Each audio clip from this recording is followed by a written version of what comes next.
Do not worry.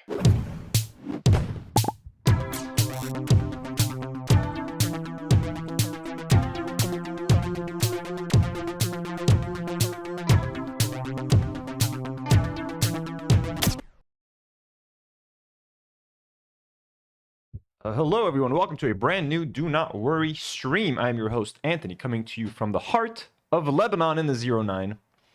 I'm coming to you solo tonight. Demi might be joining us a little bit later. She was at work. She might be coming a little bit later. So remains to be seen if I shall be finishing this episode alone.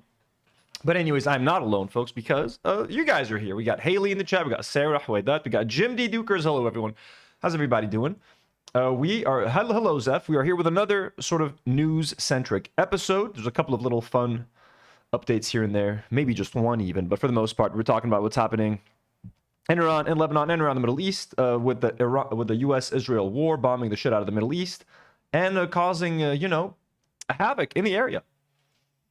First, also I'm going to give you guys some updates on the fundraiser that is happening most likely on March 15th and March 16th. We're doing a two-part fundraiser. Hello, Chris. Hello, Breyer. Hello. Zitra Beru. Hello. Salam alaikum. Wa alaikum as-salam. I'm going to give you guys some updates on the fundraiser that is happening. Also, members live stream happening tomorrow. Finally, members tomorrow. I've scheduled a live stream for 5 p.m. Beirut time, so that is 10 a.m. That's 10 a.m. Eastern. Wait, what's that? It sounds like someone opened my door.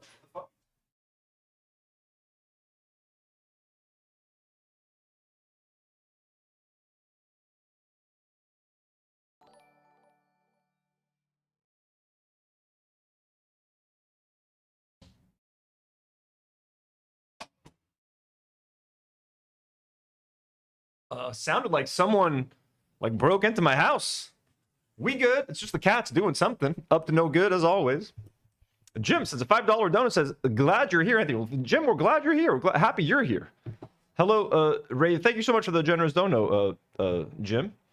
Ravy Baby, hello. Hello, everyone. So we're going to be talking about all of that stuff. Before we get going, let me take a second to thank our... Ooh, you guys want to see the BRB screen? You guys...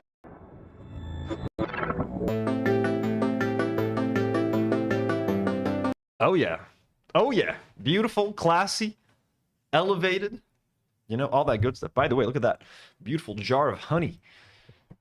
This is a $45 jar of honey, folks. Fancy, fancy honey. The finest honey. Zero added sugar or as organic as it gets. Untouched by man other than to harvest it and steal it from those precious bees. I'm taking a spoonful of this before every stream now to replace my horse sugar cubes. I'm probably going to be alternating between both, but I need to get myself some more fancy honey, folks. Only the most primo honey. This honey does not touch a glass of tea, a cup of tea, nothing. This honey is pure, straight out of the jar. And this honey is not supposed to cost $45. It's actually more expensive because Elias, friend of the show, my best friend, folks, my Dark Souls mentor, he knows a guy who sells these for $60 to some people. Most people he sells them to for $55. We got it for 45, folks. We got it for 45. And Jim gifting 5 Do Not Worry memberships in the live chat. Holy shit, Jim, once again coming through with the donut. Jim, enough for today. Okay, please. We appreciate the dono. We appreciate the gifted memberships. Just sit back, enjoy the show. Sarah, the Rivendell set is doing great. Here it is. Here's the Rivendell set. It's hanging out.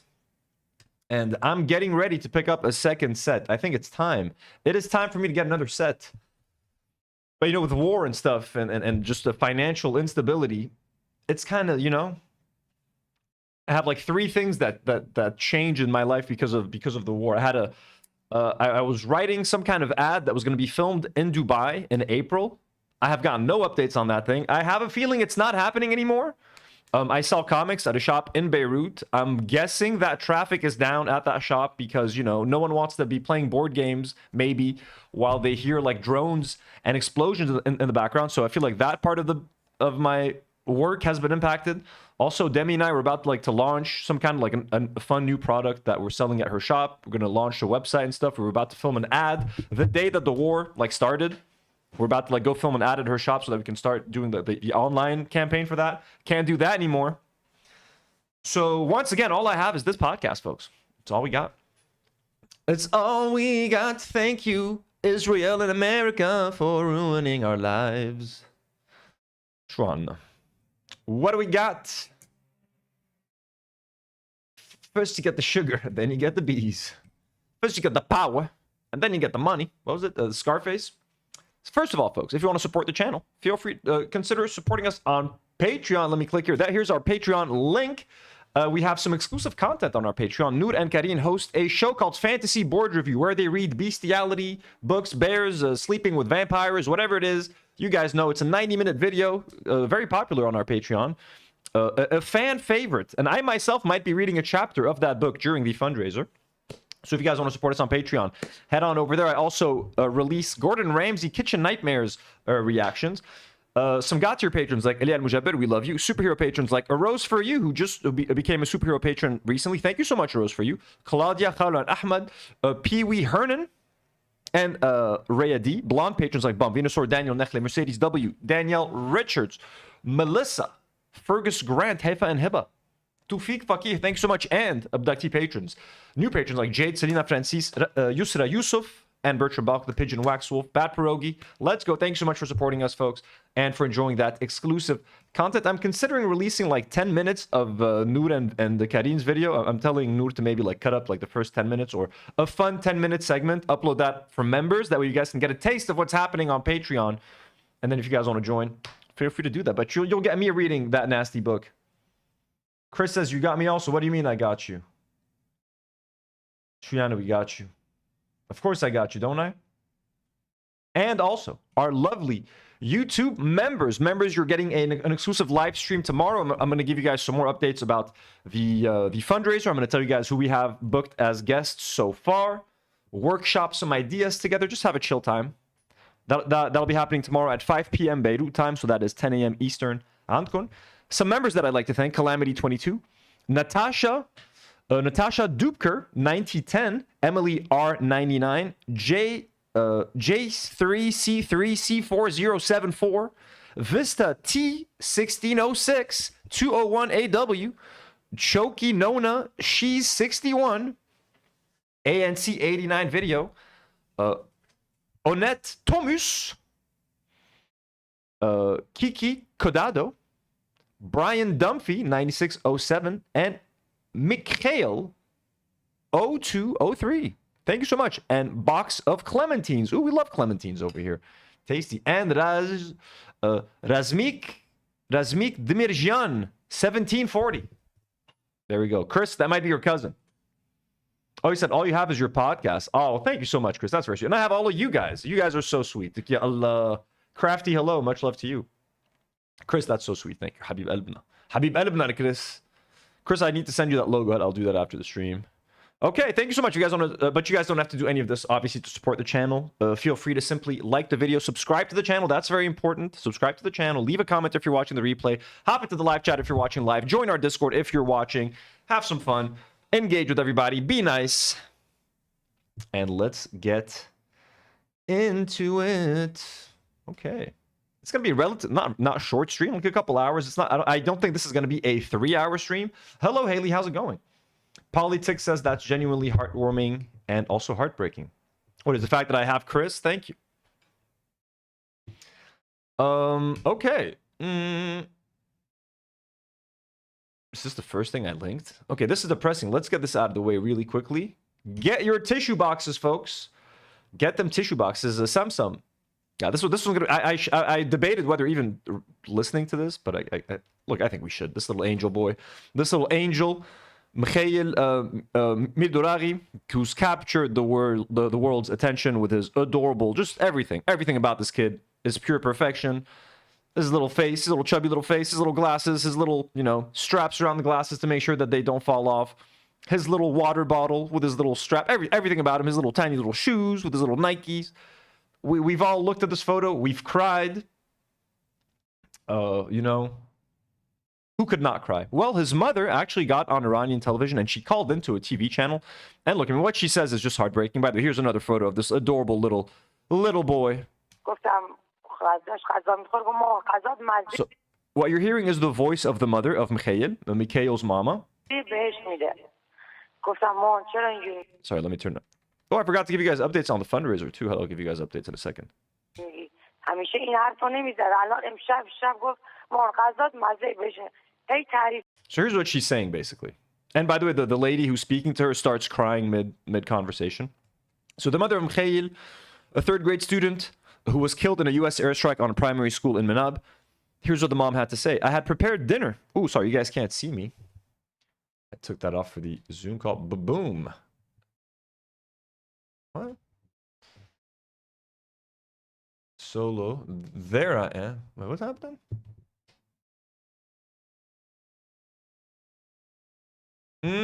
Okay. There's been some kind of confusion. Why is this on the... Okay, one second.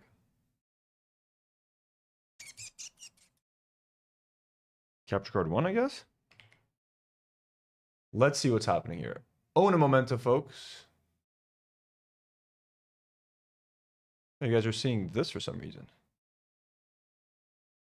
Oh, this is TV React. Okay, PC React crew, PC React solo. Yeah, why is this on this camera? There we go. Sorry, guys. Boom. Okay. My bad. All right. Here's what the mom had to say. I had prepared dinner for him, and when he was eating, he said, this was the night before. I had prepared dinner for him, and when he was eating, he said, Mom, the food you made tastes like heaven. I said, my son, why are you saying this? You've never said this before. Around midnight, he put pillows around himself and sat with his brother. He said, brother, let's play. I'm Iran and you're America. Let's play with guns and tanks. They started playing together. He said, see, Iran won. Brother, Iran won. I was Iran and I won. My son said Iran was the winner. All these things seemed to be inspired to him that night. He did all of this the night before his martyrdom. He also prayed and read the Quran that night. In the morning, he said, Mom, take a picture of me. This is so heartbreaking. In the morning, he said, Mom, take a picture of me. This child was an angel. He used to say, my name is Makil, or Mikael. Mikael means God's angel. If anyone has a wish, tell me so I can fulfill it. God loved him too and took him to himself. It is true, exactly like that. It was the heartless America that launched a missile at the school where there was nothing suspicious. I myself lived in Manab for 4 years. They just wanted to kill our children. So, I mean, just completely heartbreaking. And obviously, I mean, now, look, if you believe in angels, I don't know. I don't know what an angel is, guys. I don't know what to believe in, obviously, you know what I'm saying? But if I do ever have a wish, I'm going to direct it towards little Mikhail. Because if he wants to fulfill people's wishes, I'm going to trust him with mine. R.I.P. little boy. And just let me show you the lady who's just like the tear falling down, streaming down. Look at that, wiping tears off her face. You wipe them tears, lady. We all wiping them away. Everybody be wiping them tears. من پیروز شدم. یعنی بچه من گفته که ایران پیروزه. شب همه اینا بهش الهام شده بوده. یعنی همه I do not envy this woman's job right now, having to speak to the mom on camera and trying to compose yourself, trying to like not cry. Like I would be bawling right now if she's telling me like my son said he's an angel. I'm like, oh my god, ma'am. I'd be pressing that BRB button really fast. You know what I'm saying? Really fast. R.I.P. little boy. Beautiful, beautiful little angel. We love you. And we ain't never gonna forget your sweet little self. Before we continue, real quick update on the fundraiser. I am most likely what I'm thinking of doing is it's going to be a two-parter. It's going to take place on both Sunday and Monday. I'm going to be streaming for 12 hours each day. So on Sunday, I'm probably going to start at like 4 p.m. I might start just 30 minutes early to introduce the live stream because at 4 I might have a call with the Nation Station people. So you guys can get inside access into Nation Station, see their kitchen, see everything. So it's going to be a two-part live stream Monday for 12 hours, 4 p.m. to 4 a.m. And then again on Sunday, 4 p.m. to 4 a.m. And then again on Monday, 4 p.m. to 4 a.m. It's going to be a combination of guests and fun like segments, essentially. You know what I'm saying? Like challenges, karaoke, whatever it is, eating spicy noodles. So it'll alternate from like guest, segment, guest, segment, guest, segment.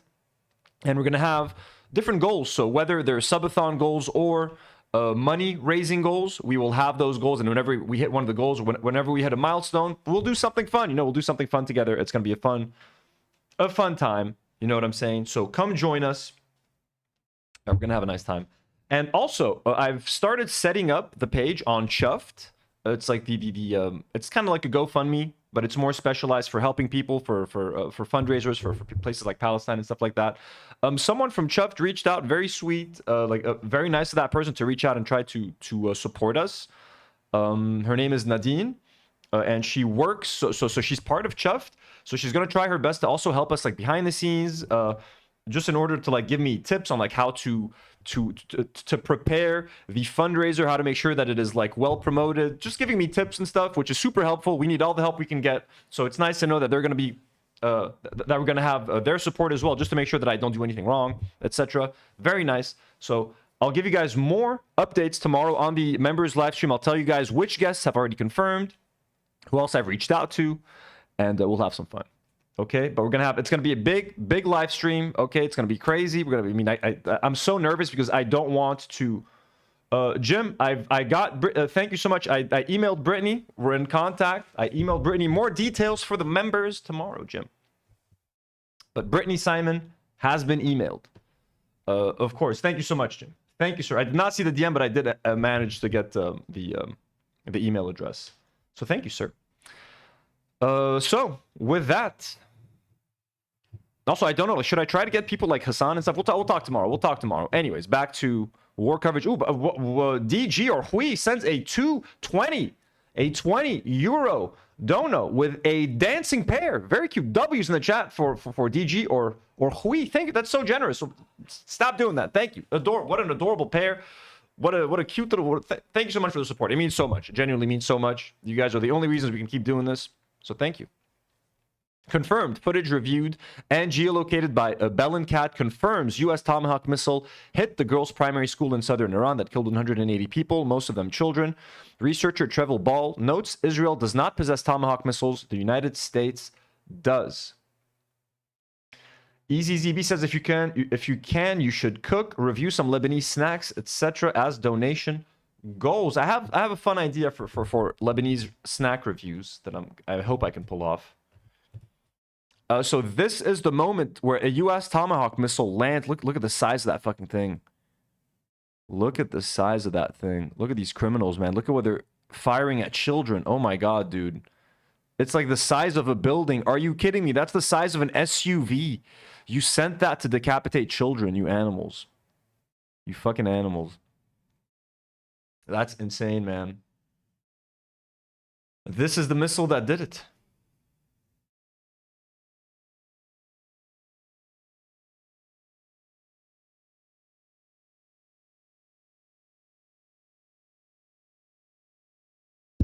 What's up? Oh. Uno momento, folks. Okay. Insane video appears to show the moment last night. Oh, we watched the aftermath of that video when the U.S. and Israel bombed Iranian fuel refineries or oil refineries. We saw crazy footage of like, oh my god, that's when it ignited. Oh my god, yeah. So the oil was getting into the sewage system and the sewers were starting to light on fire. Literally, the sewers were on fire. The sides of the street were on fire, which again was insane. What an insane, scary visual for all the people that are celebrating this attack and that are celebrating what's happening. Ooh, why is the bang? There we go. People that were celebrating and the Iranians that are dancing and doing the Trump dance. This is the moment where the oil got in the sewers and caught on fire. What a scary moment.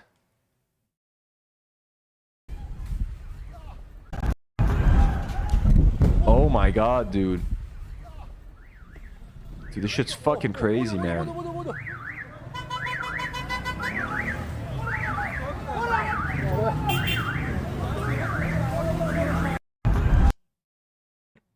Goddamn. Hala Jabir. So now we're talking Iran, by the way. Then we're going to get to the Dubai and the GCC, and then we get to Lebanon at the end. Hala Jabir says, so the US and Israel assassinated Khamenei only to end up with Mujtaba Khamenei, a man, so that's his son, a man whose father, mother, wife, son, niece, nephew, sister, brother-in-law, and even the father of another brother-in-law were all killed in US-Israeli attacks last week. Loss on that scale does not break people, it forges them. Let me read that again. The man that has just been appointed as Iran's new supreme leader, the new Ayatollah, is a man whose father, mother, his wife, his son, his niece, his nephew, his sister, his brother-in-law, and even the father of another brother-in-law were all killed in the US-Israeli attacks last week. Loss on that scale does not break people, it forges them. If the aim was to weaken Iran's leadership or break its resolve, they profoundly misunderstand the country they are dealing with. And if the regime change was the objective, this may well go down as one of the most spectacular strategic miscalculations Washington and Tel Aviv have ever made. It is pretty fucking insane. What a horrible decision. What many in Washington and Tel Aviv appear to have assumed was a rapid blitz, decapitate the leadership, overwhelm the system, and Iran would crumble within days. But they miscalculated that assumption, underestimated something fundamental. Iran prepared for exactly this scenario. And in many ways, look, I mean, if their goal, look, and again, I agree, a lot of people in Iran do want to change the regime. They want to change it themselves. They are against Khamenei. They are against the Ayatollah. They're against their current system. America and Israel just made it worse for those Iranians as well. Like, if their goal was to have a more liberal government, a government that was a bit more laxed, if they were trying to move away from the Ayatollah, the U.S. made it worse for themselves strategically, and they just made it worse on the people of Iran who have been wanting to break free and who have been wanting emancipation, essentially. They've just made it worse for everybody. How do you like that? But they miscalculated that assumption, underestimated something fundamental. Iran prepared for exactly the scenario. The question was never whether the US and Israel possess more advanced weapons. Iran never denied that reality. That was always obvious. But military power is not only about sophistication, it is also about the capacity to absorb, endure, and continue operating.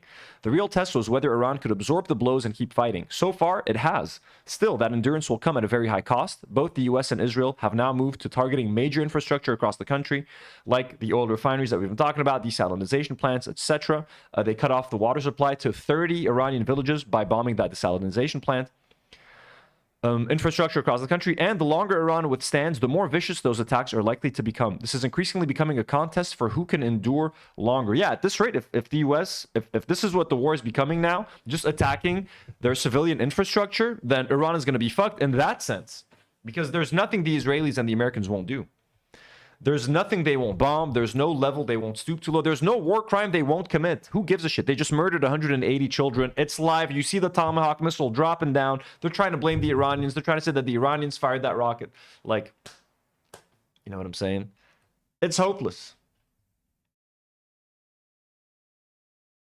So here is Iran's, here's a little report from NBC. Let's see what the Americans have to say. Tonight, vast pro-regime crowds gathering in central Tehran to swear allegiance to their new supreme leader. Mujtaba Khamenei, who's 56, is inheriting a country in crisis from his father, former leader Ali Khamenei, who was killed in an Israeli strike in the opening hours of the war. Mujtaba's wife and mother died in the same attack, Iranian state media says. He's basically coming into this position with a lot of hatred for the United States and Israel. The first time power... Yep, that's an understatement. A lot of hatred. A whole lot of hatred. Man, they literally murdered his whole family. I mean, their solution is going to have... They're going to try to murder him too, obviously. That's going to be their next goal. In the Islamic Republic has gone from father to son. His dad was, I think, 86? He was a child during the Iranian... And he's also younger.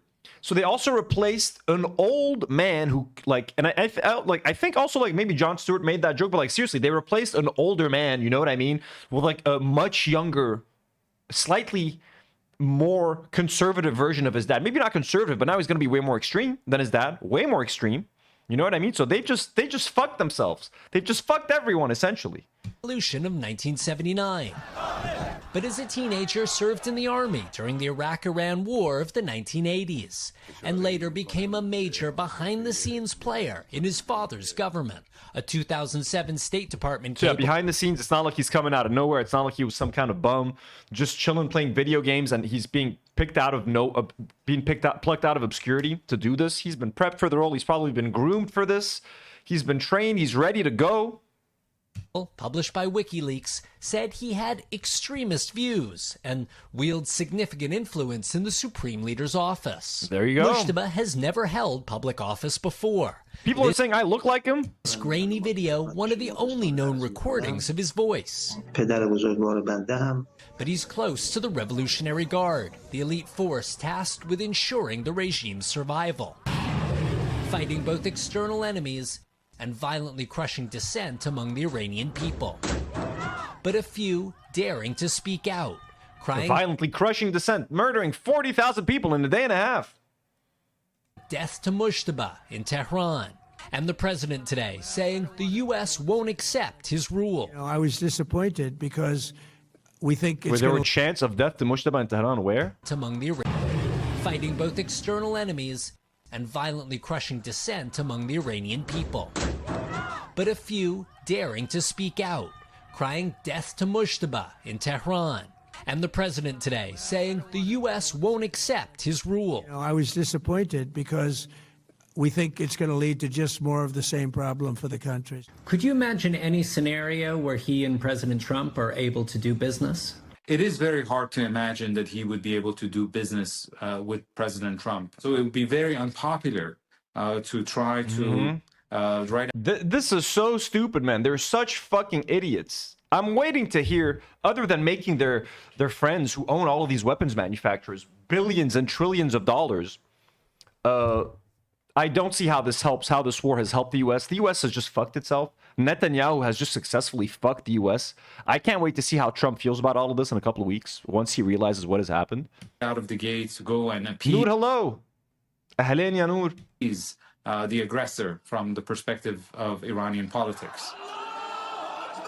Now, an old regime has a new face as it's under pressure and fighting for its survival.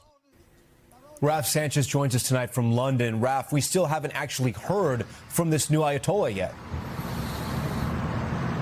Yeah, Tom, it's really striking. He hasn't appeared publicly, and the regime hasn't released any video of him yet. Now, one possibility, there are unconfirmed reports from Iran. He may have been wounded in that same strike that killed so many members of his family. So possible that he just isn't physically able to appear in front of a camera right now. Another possible explanation, Israel has made very clear it plans to track him down and kill him the same way it did with his father. And so it may be that the regime just doesn't want to do anything right now. It's just fucking crazy. Just two other countries just decide that you are a target. You're a valid military target. They want to kill you. There's nothing you could do. There's nothing anyone else in the world can do to step in. That's it. America and Israel have decided. The playground bullies have decided this is what needs to happen. That's it. Just don't carry a cell phone, man. Don't carry a cell phone. That would give the Israelis any clues about his location. Tom. Raf Sanchez for us tonight. Raf, we thank you. We thank you for watching, and remember, stay updated on breaking news.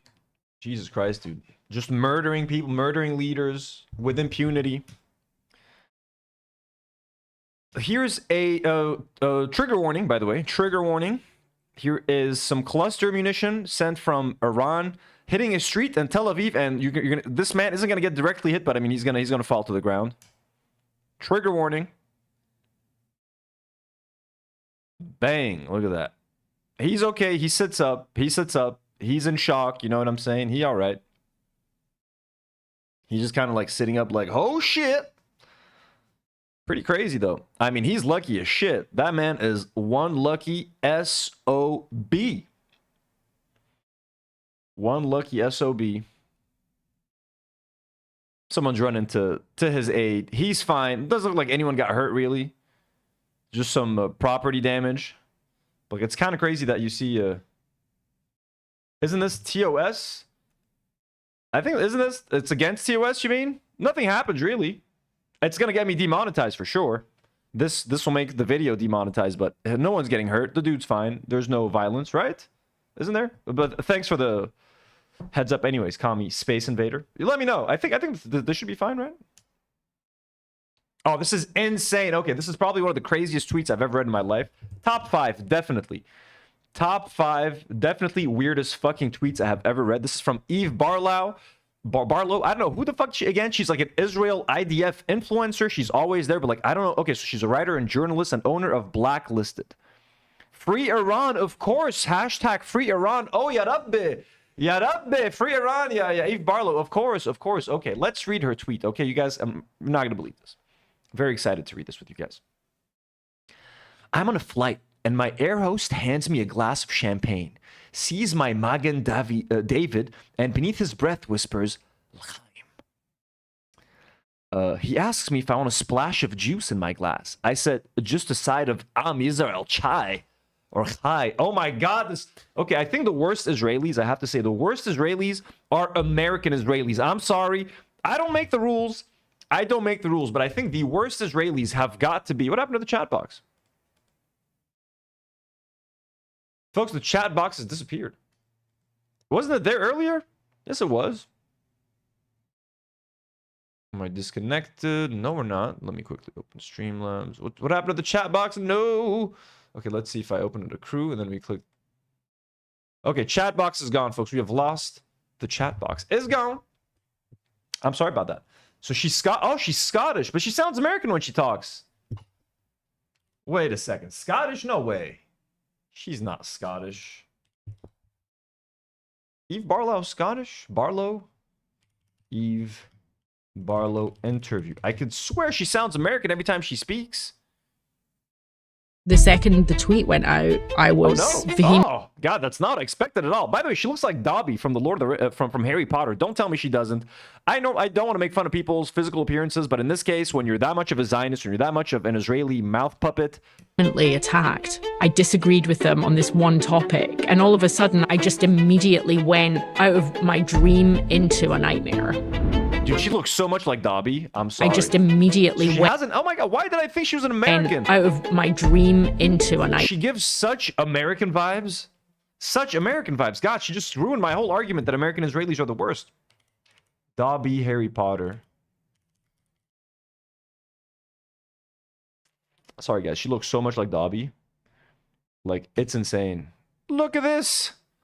Oh, Dobby's a good house elf. Oh, Harry Potter, please give me a sock.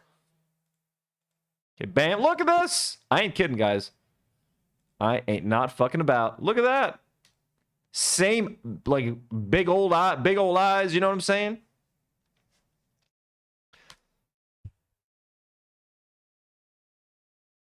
Elab says one of the worst imports of Scotland alongside Lonerbox. I'm so crushed that she's not an American. That has really hurt me. Okay, we don't need to listen to what else she's saying. Let's read her tweet, her insanely cringe tweet. Okay, let's do a Scottish accent then. I'm on a flight and my air host hands me a glass of champagne, sees me Magen David, and beneath... Okay, this is the worst accent. What am I doing? I'm on a flight and my air host hands me a glass of champagne, sees me Magen David, and beneath his breath whispers, L'chaim. He asks me if I want a splash of juice in my glass. I said, just the side of Am Israel chai. He smiles. I say, are you a member of the tribe? He says, I just found out, yes, in me bloodline. I ask, where are you from? He says, I'm from Venezuela. I say, holy shit, how are you feeling right now? Good. Okay, I'm ruining all of this. You guys are liking you're liking the accent. Think Shrek. Okay, Shrek, yes. I just found out, yes, in me bloodline. I ask, where are you from? Isn't this Irish? He says, I'm from Venezuela. I say, holy shit, how are you feeling right now? Good. He says, I'd love to say more. He's from Venezuela. I'd love to say more. I will just say I feel more hope than ever for the world. Toba Rabba for all that you do. God damn, this is a horrible... What a horrible conversation to have. Let me read this in regular English. I'm on a flight and my air host, blah, blah, blah. He says he sees her... What is a Magen David? Just the Star of David? L'chaim. He asked me if I want a splash of juice in my glass. I said, just a side of An Israel chai. This is the worst line I've ever heard in my life. Would you like a splash of juice in your glass? Just with a side of Am Israel chai. He smiles. Are you a member of the tribe? I just found out. Yes, in me bloodline. Where are you from? Venezuela. This is horrible. Anyways, fuck these people. Massive Israeli-US airstrike on Sarandaj, Iran. God damn, bro. More liberation happening. More liberating the Iranians, the Persians. Freedom being spread. Freedom isn't free. It costs folks like you and me. Here's the US-Israeli attack on the Iranian city of Karaj, destroying a dialysis center where people go to get life-saving treatment. You know what I mean? Getting them kidneys cleaned, dialysis. Look at them wheelchairs outside. All of these wheelchairs are Hamas, folks. These wheelchairs are IRGC, Hamas.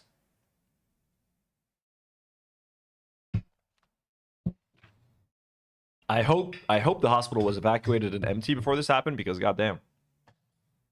Oh my god, dude. Presumably boxes of medicine and just stuff, treatment and a solution to clean the kidneys. Insane. Yeah, Commie Space Invader says despicable. I agree. Random little update by one of our favorite Zionists, Quentin Tarantino. This has nothing to do with Iran and Israel, or does it? As you guys remember, Quentin Tarantino went viral a few weeks ago, or a couple of months ago, for talking shit about like 3 Hollywood actors. Out of nowhere, he went after Paul Dano, he went after Owen Wilson, and he went after the guy from Scream. What was his name again? I forgot his name. He went after 3 people. Unprovoked, just out of nowhere, just started... Matthew Lillard, that was his name. Matthew Lillard. Went after them, started shitting on him. Everyone kind of shat on him because he's a fucking asshole. So now... Quentin Tarantino is firing back at Pulp Fiction star Rosanna Arquette after she criticized his use of the N-word in movies as racist and creepy. So someone said that he was probably he's way too happy and eager to use the N-word in his movies and in his script. I'm not a black person. I don't know kind of like how black people feel about that. Like a white film writer, a white film director using the N-word extremely liberally in his scripts. I mean, I know sometimes there's no getting around it if you're writing like a historical epic or something that has to do with the time and place where slavery was around. I'm guessing it's fine. I guess maybe people think Tarantino was like enjoying it because he's trying to use it in like a comedic way. The way he's making the actor say it seems like he likes how it sounds or something. Like people say it a fuckload in the movie. He can get away with saying it less. So maybe there's some people who are like, does he actually enjoy that word? Does he like saying that word? So I guess I haven't seen her actual comments. Let me try to see if I can find her actual comments. What did she say? Rosanna Arquette, Quentin. Comments. Now they're just showing me what Quentin Tarantino fucking said. Just show me what she said. Okay, there we go. So here's the original article. What? No, thank you. Ooh, DG or Hui. Am I saying your name right, by the way? Just gifted 5 Do Not Worry memberships. Let's go. Thank you so much, DG. That's so kind. That's so generous. Holy shit. We very much appreciate you. Did you guys get notifications? Okay, yes, looks like you did. Thank you so much. That's so kind. DG, much love. Been so super generous today. Insane. And Yellow Bentines just became a member. Thank you so much, Yellow Bentines. Welcome to the family. Thank you for becoming a Do Not Warrior. Yeah, hello, Sahla. Thank you so much for the support. We will see all you guys tomorrow on the members live stream, where I'm going to give you guys some nice updates for the fundraiser that's happening this Friday. So, this Sunday and Monday. So, Rosanna Arquette says Quentin Tarantino's use of the N-word in Pulp Fiction is racist and creepy. Let's see what she said. In an interview with the Sunday Times, Arquette said of the film in which she plays the tattooed and pierced wife to Eric Stoltz's syringe-wielding drug dealer, "It's iconic, it's a great film on a lot of levels, but personally, I'm over the use of the N-word. I hate it. I cannot stand that Tarantino has been given a hall pass." She added, "It's not art, it's just racist and creepy." So I haven't seen Pulp Fiction in ages. Did they say the N-word a lot in Pulp Fiction as well? Yeah, Raimi Winter said he way overused it. Termio says bad. It's bad. I'm guessing, yeah, it is pretty bad. It is pretty bad. Even with the historical accuracy, it isn't enough in my opinion. You don't have to adapt everything from the history books. No, but I mean, I'm guessing in a movie like like Django, a movie that is about... Oh, the chat is back. What happened? Okay, chat box is back. Let's go. I guess in a movie like Django Unchained, I guess there's no getting around it because it's a movie literally about slavery. So I don't know if you can make a movie about slavery and not use it, but like, yeah, that is such an interesting question. I would feel, as a non-black actor, I would feel very weird about using that word. And if I were writing a script where the N-word had to be used, I think I would bring in a black writer to like write those lines for me. If I was making, I'm not looking to make a movie about slavery. I'm never going to be making a movie where the N-word needs to be said. Don't worry. But if I ever were, if someone was like, hey, we're hiring you to make this movie. It's happening during slavery times. And like one of the main characters is a slave or something. There's going to have to be the N-word in there. I would bring in a black writer to help me craft those lines, write those lines in a historically accurate and with some sensibility. Like, that's my best guess. That's the best thing. Or I would be like, I don't want to write this movie. Get someone else to write it. Get someone else to write it. But if I were to be hired to write something like this, I would be like, okay, anything that has the N-word, I'm not writing those lines. You get a black writer to write those lines, and we'll work together. And does that make sense? Or no? Is that also stupid? So those were her comments. So let's see.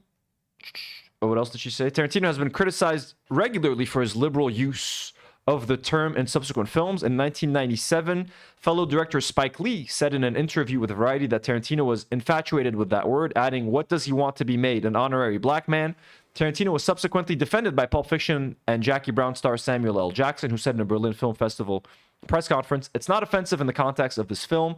Jackie Brown is a pretty good black film. I don't think Spike's made one of those in a few years." Holy shit.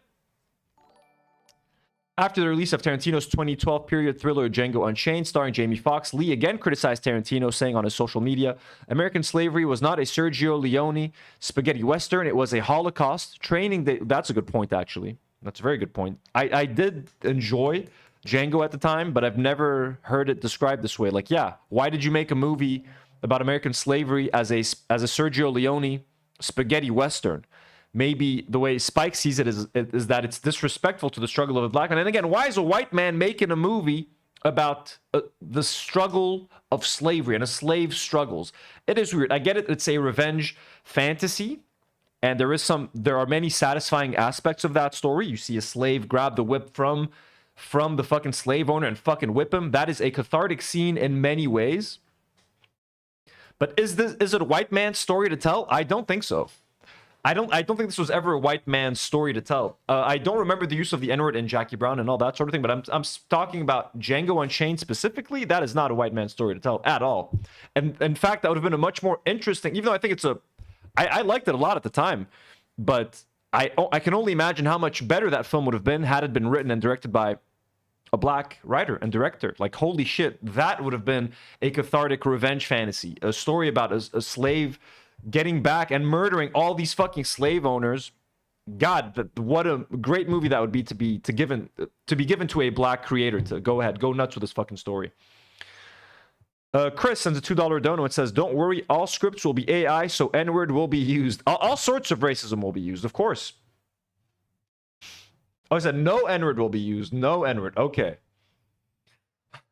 Actually, I mean, if you give it to Grok is really gonna go racist out there. If Grok is writing scripts, they're going to be fucking racist as hell. Tarantino defended... Training Day director Antoine Fuqua responded by saying that he did not believe Tarantino had a racist bone in his body. I don't think Tarantino is like racist. I mean, he's a Zionist, so he's racist towards Arabs and Muslims, that's for sure. Tarantino defended himself in a 2015 interview with Bret Easton Ellis in the New York Times by saying, "In a lot of the more ugly pieces, my motives were really brought to bear in the most negative way. It's like I'm some supervillain coming up with this stuff." In the same interview, Arquette said that she refused Harvey Weinstein's sexual advances in the early 1990s, and she believed her career subsequently suffered. Anyways, so Quentin Tarantino has come back after this vicious attack and has gone back at Rosanna and said, "Dear Rosanna, I hope the publicity you're getting from the 132 different media outlets writing your name and printing your picture was worth disrespecting me and a film I remember quite clearly you were thrilled to be a part of. Do you feel this way now? Very possibly. But after I gave you a job and you took the money to trash it for what I suspect is very cynical reasons shows a decided lack of class. No less honor." Look who's fucking talking. The motherfucker who went after Paul Dano, unprovoked, meshy, nothing. Let's see what he said about Paul Dano. Quentin Tarantino, Paul Dano. Comments. Let's see what he said. Let that fucking asshole. Where is it? Okay. So again, just keep that in mind. That fucking asshole. But after I gave you a job and you took the money to trash it for what I suspect is very cynical reasons, showed a decided lack of class, no less honor. What does it say about you, you fucking Zionist piece of shit? Living in fucking Tel Aviv, visiting the IDF and giving them pep talks before they fucking brutally murder a bunch of Palestinians and Lebanese people? Fuck you, Quentin. There's supposed to be an esprit de corps between artistic colleagues. Oh, really? An esprit de corps. Oh, okay. Continue without supporting. So let's see what he had to say about Paul Dano. Is that an esprit de corps, Quentin Tarantino? So let's see what he had to say. Blah, blah, blah, blah. Obviously, he's talking about There Will Be Blood. However, he said the movie could have ranked if it didn't have a big giant flaw in it. And the flaw is Paul Dano, he says. Obviously, it's supposed to be a two-hander. But it's also drastically obvious that it's not a two-hander, Tarantino said. Dano is weak sauce, man. He's the weak sister. Daniel is eating him alive. Austin Butler would have been wonderful in that role. He's just such a weak, uninteresting guy. Daniel Day-Lewis shows that he doesn't need a strong foil. The movie needs it. He doesn't need anything. It's supposed to be a two-hander, and it's not. You put him with the weakest fucking actor in SAG, the limpest dick in the world. While Tarantino started laughing, Ellis chimed in to say that Dano was quite good for what he needed to do in the movie. Tarantino responded, I'm not saying he's giving a terrible performance. I'm saying he's giving a non-entity performance. I don't care for him. Let's read that again. But after I gave you a job and you took the money to trash it for what I suspect is very cynical reasons, shows a decided lack of class, no less honor. There's supposed to be an esprit de corps between artistic colleagues, but it would appear that the objective was accomplished. Congratulations, Q. No one feels bad for you, you fucking asshole. Ain't nobody fucking pitying you. Nobody cares what you got to say, you fucking asshole. Piece of shit. You got it coming. You got it coming. Sorry, I got to respond to a quick WhatsApp message.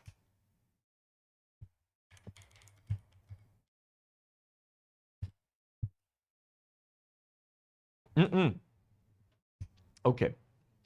Moving on. EasyZB says 100% Tarantino gives I don't see color type racist. Okay, so that was a quick little aside.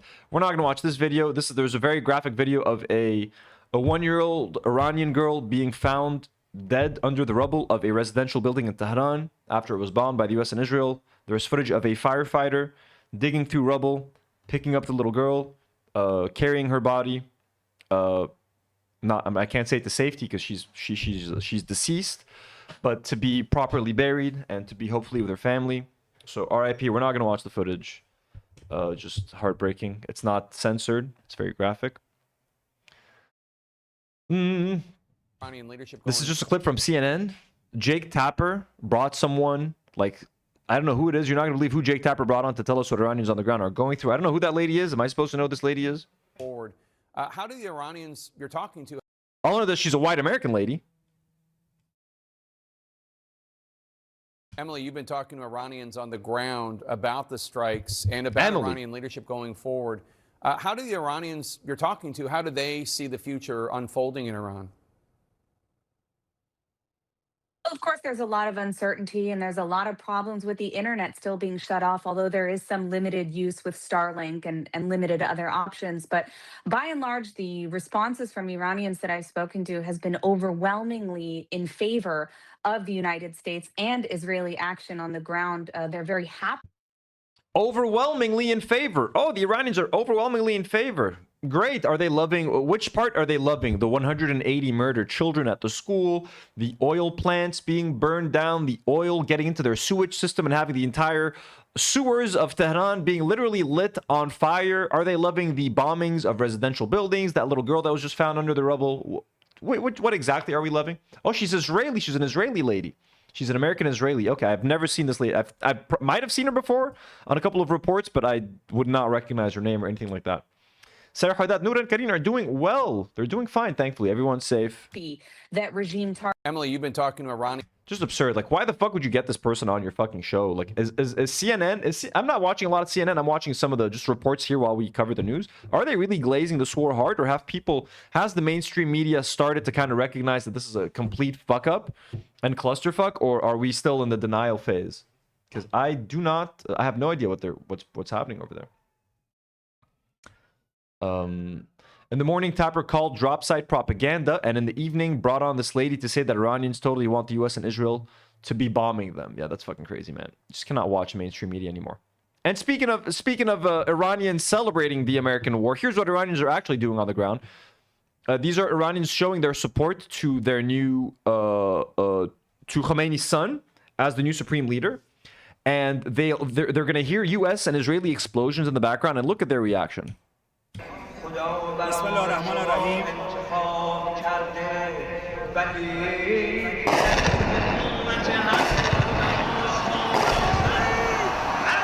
بله سلام عرض می‌کنم خانم امامی همکنون که من دارم با شما صحبت می‌کنم پدافند داره عمل می‌کنه و ما شاهد اجتماع حضور مردم. This just look at that. This just makes them raise their flags higher. They start screaming, they start cheering. Look at that. در میدان انقلاب ما نمی‌ترسیم، ما اینجاییم، ما اینجا هستیم، مردم اینجا هستن، حتی در مقابل پدافندها در برابر موشک‌ها ایستاد. I love when the US and Israel think that they can scare people by like bombing shit around them. مردم ایستادن، اومدن بیعت کنن با امامشان، با امام خامنه‌ای اومدن بیعت کنن و لبیک میگوین. مردم اومدن بگوین ما نمی‌تونیم. Let's fucking go, bro. ما اینجاییم، ما مردم شجاعیم. بشنوید شعار مردم.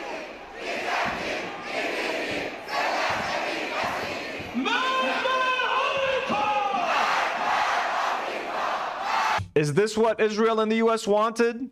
They have just lit a fucking fire under all of Iran. Not all, and again, I mean, there's a lot of Iranians that don't want this fucking regime. I understand them, I support them, but they don't want to get rid of that regime by being bombed to fucking bits by the US and Israel. I'm sorry, they want to do it themselves.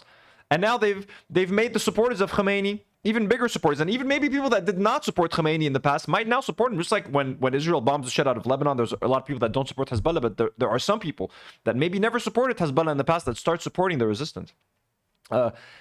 S. Jin Rummy sends a $5 dono and says, "Hi DNW fam, I'm fundraising for a single mother and her kids in Gaza. Can I share the donation link with your community?" Absolutely. Are you able to post it in the live chat or no? Try to post the link in the chat, and I'll see if I can pin it. Or are you not allowed? I don't think you regular chats aren't allowed to. Thank you for the dono, by the way. I don't. Our regular chatters, can you send it on the Discord? S-Jin, can you post it on our Discord? And maybe one of our mods can post it from the Discord onto here. Can we do that? Ooh, Brittany Simon's community is here. Hello, everyone. Hello, Brittany Simoners. Yeah, hello, sahla. Welcome. I want to try to find, there's a very similar video. I will let the members know tomorrow whether Brittany Simon will be on the live stream or not for the fundraiser. I mean, if she's telling her community, then that's fine, of course. There was a similar moment when there was the Nasrallah funeral in Lebanon at a massive football stadium. Israeli jets flew super low to try and like intimidate people, and the people had like a crazy reaction. Nasrallah funeral jets. Am I gonna find the video? Yes. Okay, look at that. Let me see if I can find the better video. Yes, the moment Israeli warplanes flew over the late Hassan Nasrallah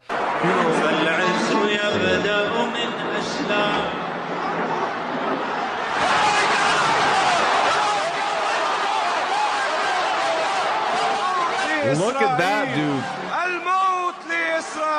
After the jets flew over, people had their fucking fists in the air chanting death to Israel. This is what happens when America and Iran, or when America and Israel think that they're intimidating Lebanese people or Iranians by bombing them or flying overhead with their fucking jets. No one gives a shit. Okay, you're only making us angrier. You're only making our resolution stronger. Our resolve. You're making our resolve stronger. Resolution. 1080p resolution. You're making our resolve stronger. That's what's happening. Look at these people. Think they give a shit? They're ready to die right then and there. Hello, everyone. Welcome. Eleanor Rigby. Hello. Yeah, hello, Sahla. Grandson. Hello. Armageddon taco. Ooh, that's got to be a tasty taco. Armageddon tacos have to be the best. Hello, everyone. Hello, hello, hello, hello. الموت لإسرائيل لبيك يا نصر الله الموت لأمريكا. I mean, how fucking epic is this? I'm sorry. Like, shit, man. They think they can... Look at this.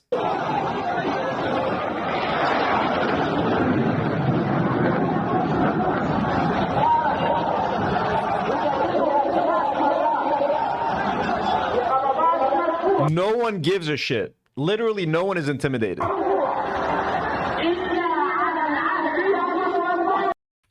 So, very, very reminiscent of this, honestly. Very reminiscent of this moment.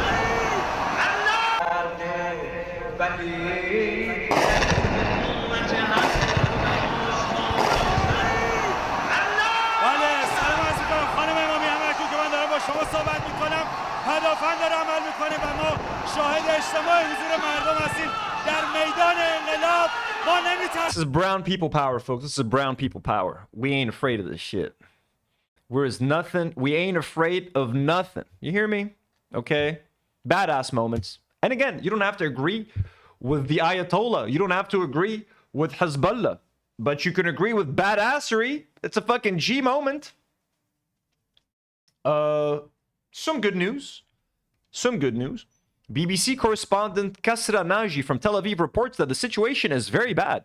Israeli is in partial lockdown. The streets are empty due to fear of Iranian attacks. Oops, sorry. Due to fear and Iranian attacks. Shops are closed and the situation is becoming unbearable for the population. Even large Hezbollah missiles are hitting Tel Aviv without the sirens going off, and this is unprecedented.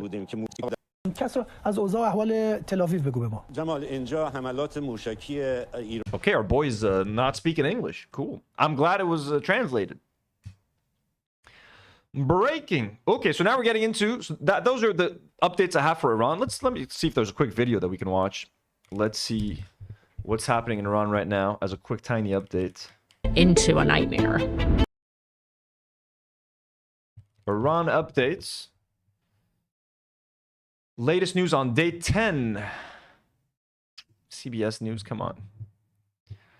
Iran war, US and Israel launch. Okay, I mean, we saw what we need. We saw what we need. Okay, let's move on to, excuse me, the international community, and mainly what is happening in Dubai, the GCC, Bahrain. Yo, shit's going fucking nuts, bro. Shit's going nuts. I told you guys I had a wedding in Dubai next month, April. I've not been like, we're waiting. You know, and I feel so bad for them. It's one of my best friends. They're keeping everyone on hold. Like, hey, we're monitoring the situation. They're gonna let us know what's happening in a week. If they want people to book, they said don't do anything rash. If you haven't booked your trip, don't book it. And if you've booked, don't cancel yet. So it's fucking nuts, man. It's fucking crazy. So let's start getting in. 1, 2, 3, 4, 5, 6, 7, 8, 9, 10, 11. Is that right? Yep, this is going to be a relatively shorter segment than before. Breaking. The State Department has ordered American diplomats to leave Saudi Arabia. If you guys were thinking that things are going to de-escalate. If you guys... Ooh, Monica just joined our Patreon. Monica just pledged $750 Canadian dollars. Monica, thank you so much. Welcome to our Patreon, Monica. Yeah, hello, sahla. Thank you for the support, Monica. So the State Department ordered American diplomats to leave Saudi Arabia. This is how you know that the situation is not about to de-escalate, because we've been getting these notices for weeks now. Hey, if you're an American, it started with non-essential U.S. embassy personnel, like, get the fuck out. leave Lebanon. Then, now our embassy is completely closed in Lebanon. It's closed until further notice. You can't do anything. You can't book appointments. You can't do shit. We talked about how Iran was saying that, like, we're going to stop bombing the GCC as long as they don't allow any U.S. attacks or Israeli attacks to come from there. We're going to just stop bombing you guys. That hasn't happened. They hit Dubai airport the next day. Bahrain is getting fucking hit. It's crazy. Influencers are getting shit on. We talked about that influencer who was taking a walk in Dubai. People were making fun of her for walking on the highway, etc. It's crazy. But the fact that now, like 10 days into this war, the State Department is ordering American diplomats to leave Saudi Arabia is just a sign that there is no de-escalation coming. And what de-escalation? The Iranians don't want to negotiate with the Americans because they don't trust them. They want nothing to do with Donald Trump or the Israelis. So how are they going to de-escalate exactly? And the Iranians are having a good time, and they're having a pretty easy time punishing the shit out of America and Israel's allies in the region by bombing them. For the most part, bombing defenseless fucking air bases and just bases and destroying American assets. I don't see how this is going to end. There's no incentive for them to negotiate with the U.S. And the international, their foreign minister said the same in like that NBC interview that went viral. It was like, we are waiting for them. But they're like, aren't you worried for when the Americans, like, if they do a ground invasion? Like, why? We are waiting for them. Let me see if I can find that interview. NBC interview Iran. Was it NBC? Yes, this one. There's the full one. There's a shorter version. Let's watch the shortest version of that. Tonight, the alarming airport attack. Video showing a drone striking in Azerbaijan, injuring 4 people. The country's foreign minister saying more drones hit, including near a school, calling them Iranian terrorist attacks. It's the 15th country Iran has struck. We have not... About those Iranian strikes. Why are you attacking your Muslim neighbors during the holy month of Ramadan? Oh, please don't... Who attacked them during Ramadan? The U.S. Why is it wrong for Iran to attack other Muslim countries during Ramadan? But why aren't you asking Donald Trump and Netanyahu why they're bombing a Muslim country during Ramadan? You stupid fucking asshole. Why are you even asking this dumbass fucking question? We have not attacked our neighbors. We have not attacked Muslim countries. We have attacked American targets and American bases, American installations, which are unfortunately located in the soils of our neighbors. But Minister, Iran is hitting civilian targets, striking hotels, high-rise apartments, airports in many of these countries. Those are not military targets. Well, no, we have targeted wherever the Americans are. Maybe there have been some collateral damages, as it is in every war. This is a war of choice by the United States. And by the way, that collateral damage has been normalized by the Israelis and the Americans, specifically the Israelis in their genocide in Gaza for the past 2 years, murdering thousands of women, thousands of children, hundreds of thousands of dead individuals, destroying all sorts of buildings every single day, and just chalking it up to, it's just collateral damage. Well, now you've given Iran carte blanche to fucking attack civilian structures. And who's going to complain now? The Israelis are going to, and they have on Twitter, of course, but the Israelis are going to complain. They're like, they hit civilian targets. Really? That's what you've been doing for the past 3 years. Who gives a shit anymore? You know what I mean? And again, we should all give a shit. There are no more rules of war anymore. They should be held responsible for all those damages. Minister, NATO said they shot down an Iranian missile, which Turkey says was in its airspace. Are you creating new enemies every single day? Well, we have, our military has denied firing any missile to either Turkey or Azerbaijan. There's video of the missile on. Elab says this guy was mocking the host. This guy's mocking all of us. I don't even want to be on screen with this guy. He's got a. He's wearing a turtleneck. Look at that. He's wearing a turtleneck. We should fire. I mean, it's like a shirt, but it's kind of like a turtleneck. Yeah, dude's he's looks maxing, guys. He's resistance maxing.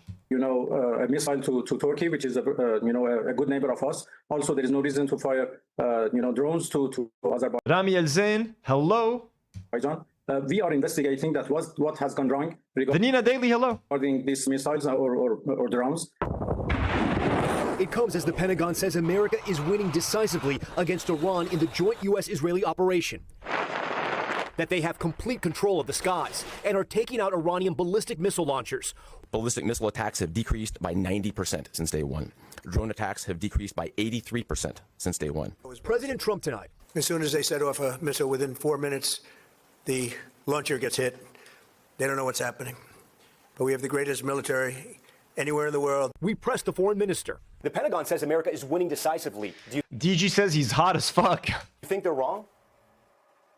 Well, I think, now 6 days after the war, it is clear that the U.S. He's very calm. He's very calm.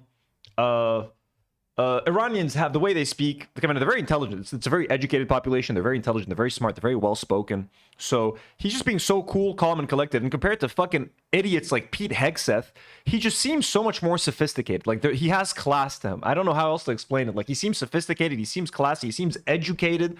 Compared to the fucking monkeys in the American government, I'm sorry, like Marco Rubio and Pete Hegseth, who just sound like they didn't even finish high school. Not that there's anything wrong with not finishing high school, but they sound like they read at like a 3rd grade level. Like, you know what I'm saying? They just sound like dumb. This guy looks like a university professor. Has failed to achieve its main goal, which was a clean, rapid victory.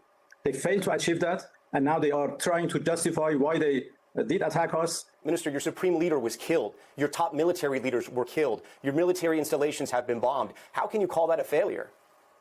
Well, then what they have achieved? What was their goal?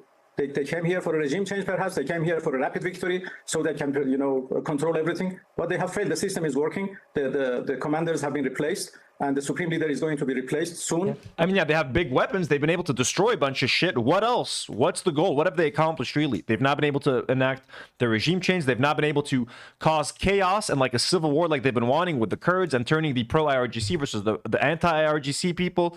They've not been able to do anything. They haven't been able to do anything, realistically. They've just caused a whole bunch of fucking damage and just ruined their relations with Iran and with the whole GCC, because now all of these countries, Saudi, Dubai, none of them want to work. No one trusts America anymore, at least Donald Trump. A lot of them are removing their investments from American companies, or they're going to refuse investments from American companies into the GCC. This is going to really strain relations. They're bleeding money. The billionaire Mr. Haptour put out a fucking post on Twitter a few days ago that we read, literally just shitting on the Trump administration. Like, this is causing a lot of fucking issues. According to the procedures set by the Constitution. So everything is in order. Can Iran win this war, and what does winning look like for Iran? Well, there is no winner in this war. Yeah. Winning is surviving, dude. Winning is just not being defeated and destroyed by the Americans and the Israelis. That's victory. It's to still be able to stand tall and be an independent nation. They're not going to win in the traditional sense. There's no winning. How can you destroy countries that have the greatest and most powerful weapons in the world? You can't win militarily. They're not going to win like a military victory, but they're weakening the living shit out of all their bases in the Middle East. And it's a moral victory. It is a moral victory. Just like the moral victory of 2006 when Hezbollah fought Israel. Israel destroyed the living shit out of Lebanon, but Hezbollah destroyed them on the border. So it was a moral Lebanese victory. Like, they weren't able to come in. They weren't able to invade. Yes, they caused a lot of damage. But the fact that Israel wasn't able to destroy Hezbollah was seen as a victory for Hezbollah. And that's why Hezbollah always claims, even though they look like they take a lot of damage, they were always like, but we won in this way and we won in that way. It's like Hamas winning technically in certain ways. They're losing in ways, yes, in many ways, but it's a moral victory. Our win is to be able to resist against, their illegal, goals. And this is what we have done so far. Now, there we go. Winning is resisting. As long as they can resist and not lose and not be invaded and taken over and have their country fall into chaos, that's all they can do right now. Iran does not want a ceasefire. We are not asking for a ceasefire. And we don't see any reason why we should negotiate with the U.S. when we negotiated with them twice, and every time they attacked us at the middle of negotiations. So who comes next after the Ayatollah? There are reports that Ayatollah Khamenei's son is a front runner. Is that true? Well, actually, I don't exact information. We know that is true now. The U.S. will come to bitterly regret the precedent it has set. So what is Iran going to do? And at this point, given the state of your military right now, what can you do? Well, first of all, that was a training training ship, which was invited by the India. Would allow a battleship into the ocean with no... ...are responsible for those Israeli airstrikes. And there's that final question that's badass pretty moment. Wow, this crisis is unfolding. Well, this is not the case. Almost, You are waiting for the U.S. military... reasons. We have, cut access to internet. President Trump has not ruled out boots on the ground in Iran. Are you afraid of a U.S. invasion in your country? No, we are waiting for them. You are waiting for the U.S. military to invade the ground troops? Yes, because we are confident that we can confront them. That's how you get them. Cool, calm, collected, classy. Let's add a fourth C to that. Cool, calm, collected, and fucking class. Obviously, he's not gonna be like, well, we're terrified. If there's boots on the ground, we're fucked. No one's ever gonna tell you that. Everyone is gonna posture and be like, yeah, we're waiting for them. That is the answer he should give. Whether or not they think they're gonna get their asses handed to them, that is the answer any military general should say. You know, to deter you from coming in like, yeah, we'll beat your fucking ass. We're waiting for you. We're fucking waiting. Even if they have one fucking soldier, that's what he should be saying. But I believe him. I believe him. You know what I mean? Because there's nothing more... There's no greater motivation for a soldier than like actually fucking defending your land. When you're fighting for something, you will fight to the death. You will fight with a je ne sais quoi that a guy who's just here to like invade your land is not going to fight for. Americans are fighting for healthcare and free college. That's why those soldiers are there. And Israelis are fighting because they're forced to. They have to. You know what I'm saying? It's like you have to draft. You have to join the military. Half of them don't want to be there. Iranians right now are fighting for survival. They're fighting for resistance. There's a difference between, you know what I mean? Fighting because you can't afford healthcare and you can't afford college, so I guess I'll join the military and be like, well, I guess I will join the military because I'm forced to. These Iranians are fucking doing it because they have to. Because if they don't, they lose their fucking land. They lose their way of life. Do you understand? And that would be a big disaster for them. Minister, the White House will likely see this interview. What is your message to President It'll be a disaster, and I believe him. It's going to be a fucking disaster for them. So anyways, this war is not ending anytime soon in the region, costing the region billions and trillions of dollars. I'm very curious to see how Dubai is going to handle this from a marketing and PR perspective. It's crazy. New USAID system failed and hit in the middle of a village in Bahrain. 4 to 6 houses took medium damage. So this looks like this was an American rocket that was meant to be an interceptor missile to intercept an Iranian rocket or drone, and it just fucking failed.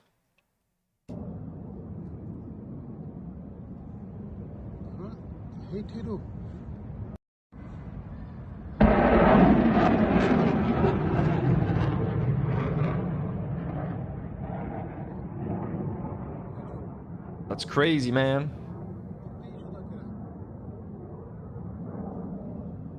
And the fact that that's like just, again, like people are losing their homes in Bahrain right now just because like a US missile malfunctioned. Like these people are there, they're in Bahrain, they're in these countries because they just accept stability. McG says they tried to call this an Iranian drone. Of course they're going to try to call this an Iranian drone. That's definitely what they're going to be doing. But no, apparently this is an American, and it hasn't been corrected here, so let's see what Grok has to say. How much Grok could you verify? The video shows nighttime missile trails and bright flashes, consistent air defense coming strikes. So yeah, Grok says it's true, guys, so you know it's true.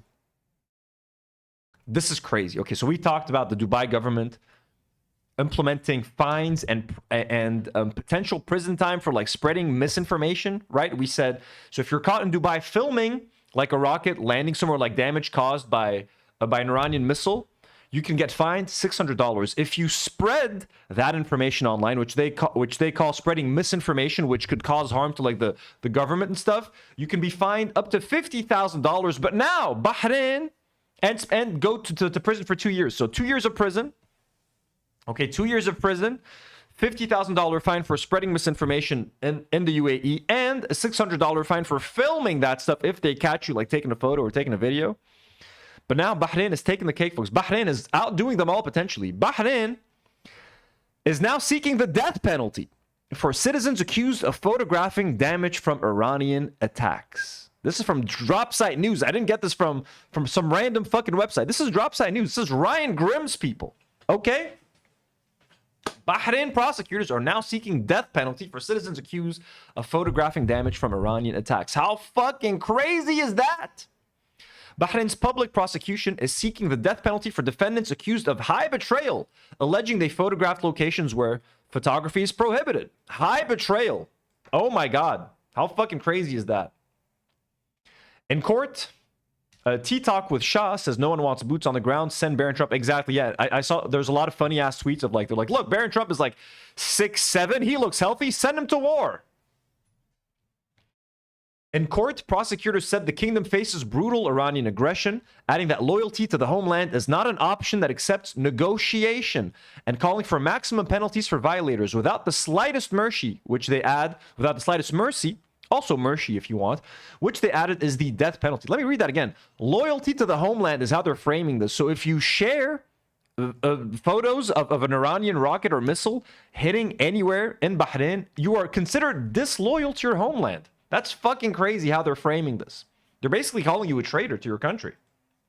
For simply taking a TikTok video, it's not so loyalty to the homeland is not an option that accepts negotiation and calling for maximum penalties for violators without the slightest of mercy, which they add is the death penalty. The case comes as authorities continue blaming Iran for damage from a strike in Sitra, where 32 civilians, including children, were injured after a Bahrain air defense interceptor appears to have struck a residential area. Damn, so 32 civilians were hurt, including kids in that attack. That's fucking crazy. Who said... did I say 67?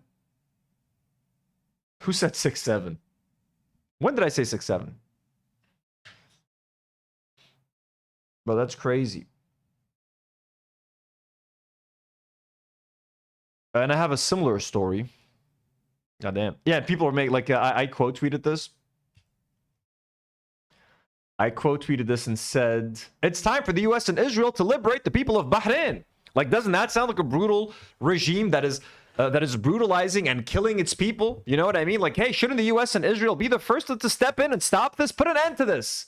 It's time to spread democracy and freedom to Bahrain. Why? Why be selfish? Why? The Iranians are hogging all the liberty. They're hogging all the Coca-Cola. They're hogging all the blue jeans. They're hogging all the HBO. They're hogging all the euphoria. You know what I mean? Time to spread that to Bahrain. Let's go. Time to liberate people. Let them use their phones. Let them film rockets. What is happening here? I demand a ground invasion of Bahrain.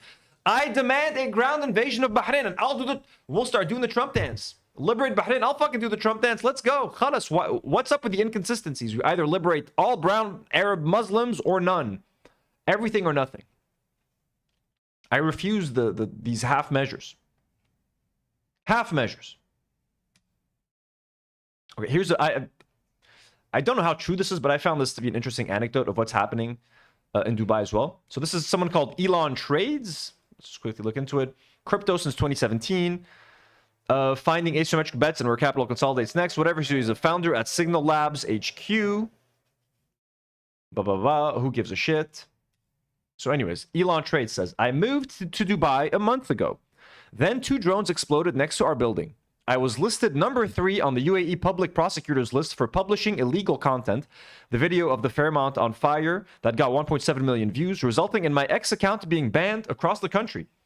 Followed by another week of hiding in the basement due to constant barrages of missiles and drones.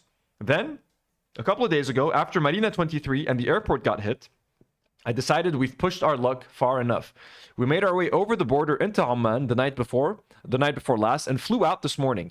Good luck to everyone in the GCC, but if you have the means to get out, I suggest you do.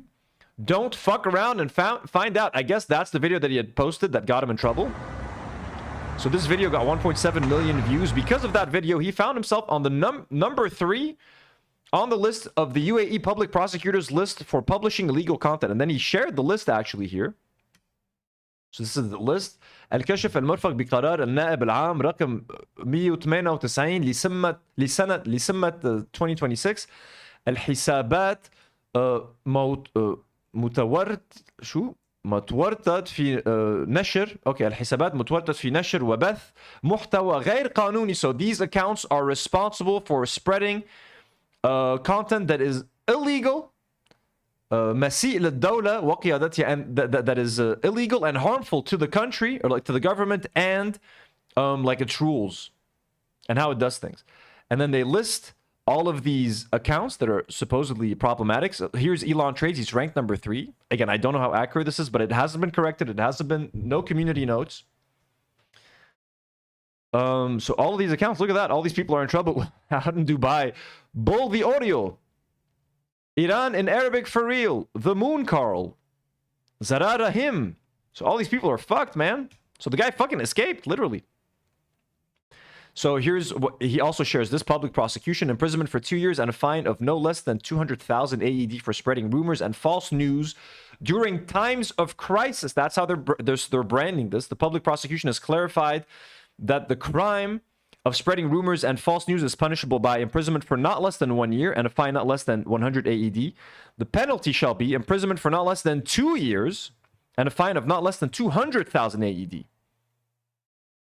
If such acts mislead the public opinion, harm any state authority, or so. I mean, I'm sorry. How is a video of a rocket crashing into a building misleading public opinion? They're literally just reporting on what's happening. If that hurts the image of Dubai that you've built as a luxurious haven full of modern slavery, then I'm sorry, man.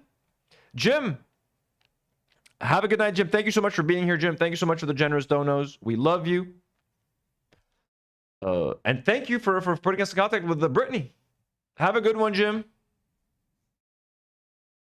And if such acts harm the state authority or its institutions and are committed during times of epidemics, crises, emergencies, or disasters, so you're never allowed, I guess, to share or spread any information that is happening during an epidemic, any crisis, any emergency. If you're seeing any flooding, if anyone's getting hurt, never share it. And just honestly, don't fucking go to Dubai.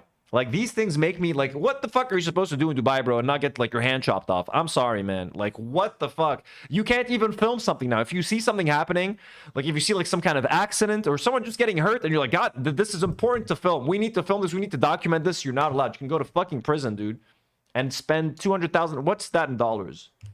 200,000 AED to USD. Isn't that 50K? 50K, $54,000. You have to pay $54,000 and spend 2 years in jail if you share a video on social media of an Iranian rocket hitting a mall. That's nuts. We've talked about this before, but like to see official documentation, it's kind of nuts. That's crazy, man. That's crazy. I mean, and I was only going to Dubai for the wedding. It's literally one of my best friends. Like, I would never miss his wedding for the world. And it's fucking crazy, man. The fact that they're doing this to us. They would do this to people. I've never been to Dubai, like, out of my own free will. The reason I was going next month was for a wedding. And I've been twice before for work. We went for a writing workshop once because the company that I worked for was a Lebanese company, but it was based in Dubai. So I went there for a workshop once. I mean, literally, I spent all my time there in malls. And it's like, look, the malls are nice. The malls are nice. It's nice to see some, like, American restaurant chains that, like, I hadn't seen in years. Like, they have, like, you know what I mean? Like, they have, like, interesting... I can't even remember. Like, they have, like, interesting restaurants there. Like, sure, it's nice. Nice shops for shopping and shit. But, like, you do that for, like, 3 days, and then what? Then what? And I'm scared to go to Dubai. Like, if they're tracking any of this content... If anyone's tracking any of this, like, I'm gonna get fucked at the airport. Are you kidding me? They're not gonna let me in. I'm fucked in so many countries now. This podcast has ruined my life. June sends 110 TRY. Thank you so much. Says, so infuriated for what Iran and Lebanon is going through. Happy to see you safe. Supporting you from Istanbul. Oh, thank you so much. June, hell yeah. Speaking of Istanbul, I have to. Let me try to. Do you know who this is, June? This is for all my Turkish people out there. I went to Turkey on vacation last summer, and I bought like 5 cassette tapes of this guy. I'd never heard of him before. Orhan Jinsibay. I just loved his mustache. I loved his outfits on these cassettes. You know what I'm saying? Look at him. Just look at this one. This could be one of my favorites right here. Look at this one. Look at that shirt. Look at that shirt. I bought like 5 cassette tapes. I bought like the whole collection. Everything they got from a vintage music shop.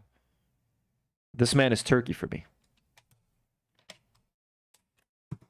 Do you know this guy? Jesse says, so glad you're safe. Solidarity from Alabama, USA. Well, thank you so much, Jesse. I'm safe. I'm in a relatively safe area. I'm in a Christian area. Not that that means anything anymore, but we're going to get to that in a second. But, yeah. Let me put this stuff back. I have some more cassettes. Oh. I forgot about these. 1 second. I got these two as well. Look at him here. Handsome guy. Look at that. Look at that handsome devil. And this one, another classic legendary outfit on this one. Look at that. He's got the pink little cardigan with a pink and white shirt. And always with that beautiful mustache. Always the beautiful mustache. Love these things.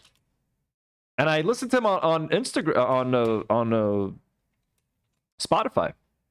I have a 6 cassette collection. Paid $60 for these, by the way. $60 for 6 fucking cassette tapes. I got ripped the fuck off. He wanted more. He wanted like $100. I'm like, no fucking way. He said $100. I'm like, no $100. I'm like, just give me 3 of them. He's like, no. 3 cassette? No. Take the 6, $60. I'm like, okay, I'll pay the 60. I'll pay the 60. because it was a nice souvenir. Okay, 6 legitimate Turkish cassettes, folks. Cassettes.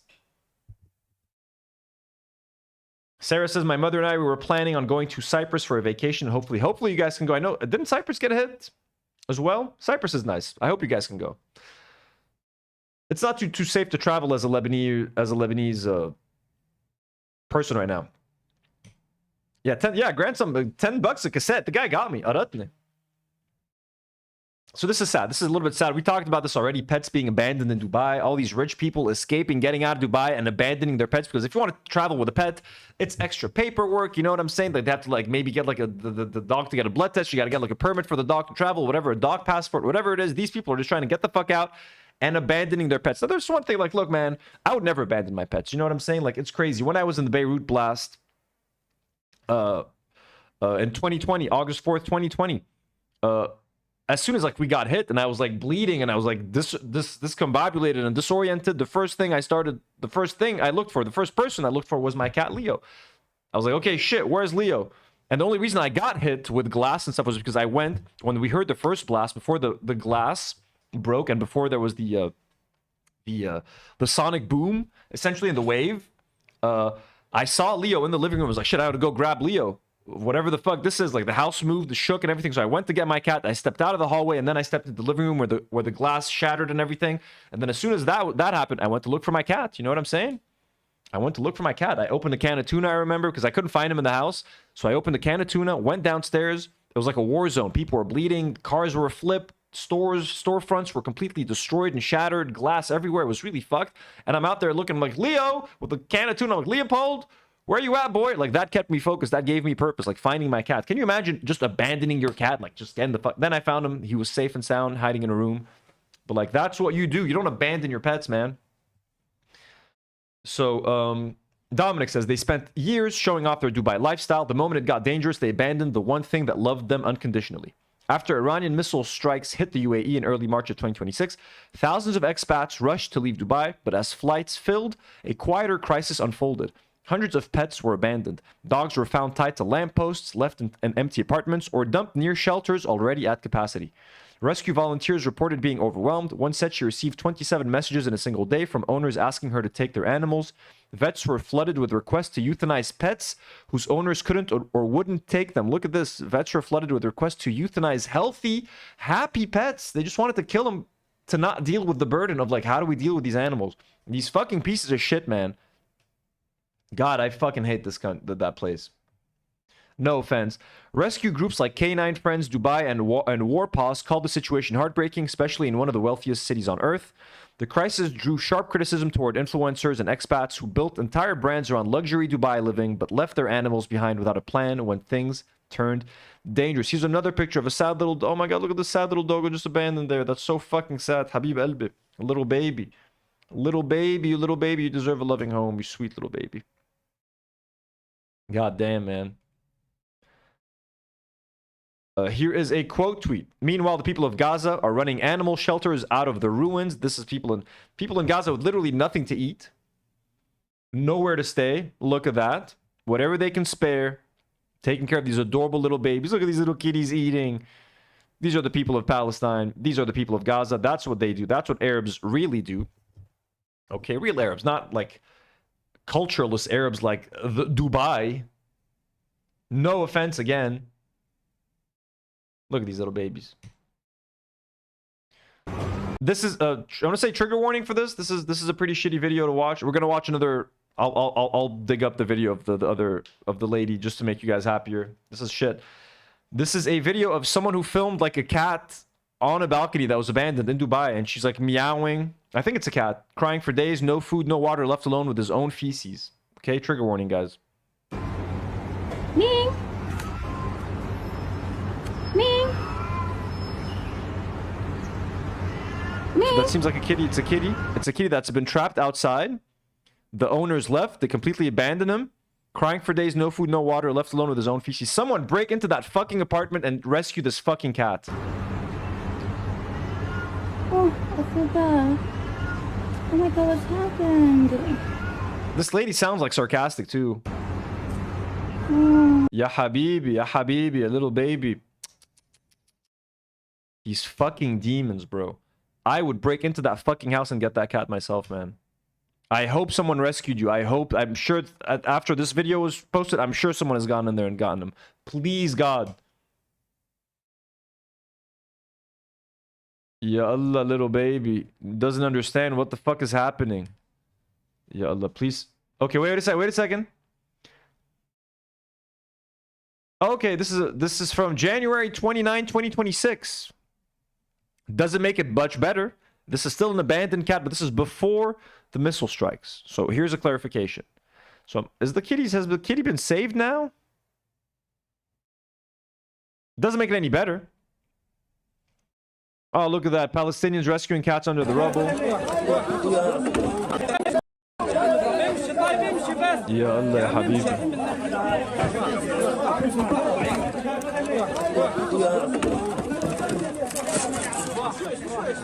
Look at that kitty grabbing on for dear life. Ya Allah. Look at how tightly he's holding that. Grab that kitty tight, man. You grab. Oh my God, the kitty's with him.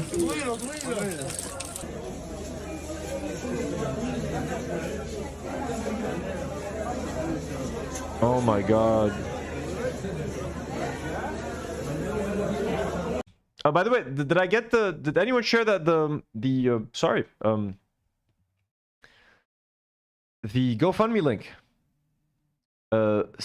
Skin Rummy. Let me check this. Was the link sent on Discord? Did anyone get to see that link? Oh, there it is. Chuffed. There it is. Skin. I'm sorry. I just saw the link.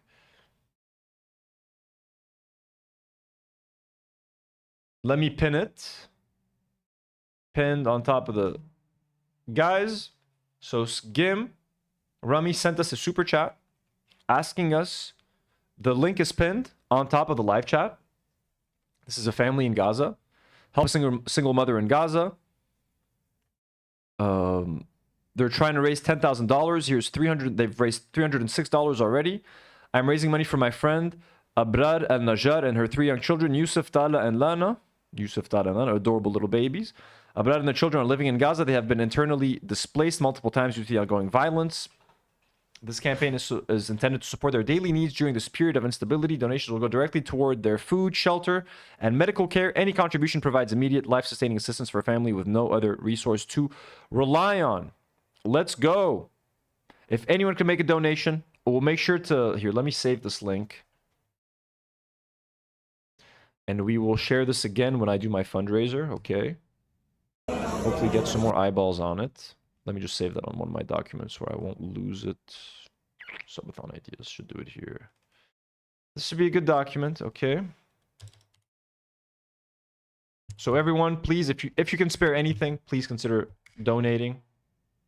If you're planning on sending a super chat today, don't do that. Go into that, click that link and donate the money to people who need it more. Please. Here it is. Here they are one more time. Link is pinned on top of the super chat, of the live chat. Okay. And thank you so much for sending us a super chat and for supporting us. And I hope we could do anything to help. Please, please, please. Yalla. Ooh, DJ Wee says done. I hope if you mean you donated, that's fucking badass. Thanks so much, DG. What a G. Okay, this was adorable. Also, there's a nice video that I trying to see. Let me try to see if I can find it. Lebanon cat north. There she is. Is it the video? Oh, come on. No, show me the... There she is. We watched this already. Just look at the difference, okay? This lady's got nothing. She's been homeless for 3 days.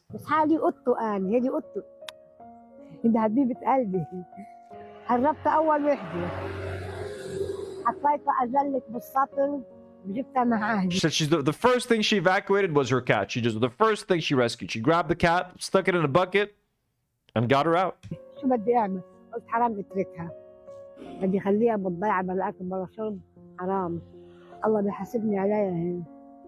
3 أيام على الطريق. لا حريم لا فرش لا تكييف والله العظيم قاعدين على الترطار. على حجارة وبني العشب مثل البرد حاطتها بحضني. Lavender is asking, is it still helpful to to donate to the Gaza City Mutual Aid fundraiser? I think it is, but it's also... Harley has sent me another fundraiser also that I have to, that I should bring up. It's help rebuild Kawal Adwan Hospital. How can I share this? Let me see. Oh, it's a restaurant on 3/10/30. 26, what? Did I miss this? Ooh, March 10th. Oh, it's today. Goddamn. Is it today? It's today, March 10th. Yeah, today's March 10th. Okay, help rebuild Kamal Adwan Hospital. Let's see. Let's finish this video. ملصلها على راسه وبوسها ولاعبها. هي القطة مثل ولادي. هي يروح كيف أني يروح هي يروح. كيف أني بياكل وبشرب هي نفس الشيء. والله العظيم امبارح اتدينت لها من واحد من عندنا جبت لها 4 علب لطعم. Yeah, the Gaza. If you're asking about Gaza City Mutual in general, yes, they are still collecting money, and that money goes to help Mohsen, and Mohsen is out there helping people. They're still spreading food, buying food. Absolutely. I'm wondering if you're asking about the link that we made for our fundraiser like a few months ago. I think it's still active. I think you could technically still donate on there. But yeah, no, Gaza Mutual Aid is still very much a thing. Yeah. جبت لها مرتديلا وانا مدللتها. She's getting her mortadella. Mortadella. ناويني بأم تم وطعميها تاكل من ايدي. ايه معلقه فيها دللها بالبلد. Blessed Lebanese people from our south. نايمه حد بالله. هي حرام زهقانه بتضلها جوا بالبكاب. مش عم تظهر مش عم تتمادى يعني. عم بتكزر مثل الصبايا. Little baby. Let me see if I can get you the link for the hospital donation thing. Kamal Adwan Hospital.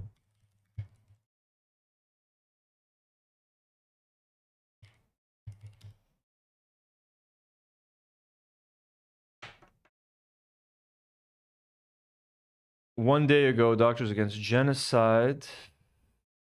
I don't know if I have the correct link for this.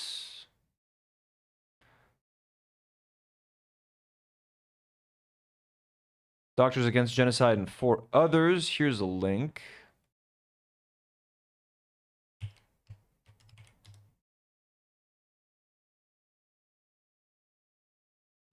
It's a Zephy thing, so I don't know if that's the link. That's what I can find right now. Help us rebuild Kamal Adwan Hospital. Zephy, they're looking for 250K. Let me see just real quick if I can see anything in my DMs from Harley. What else she had said about this. Maybe I can figure it out.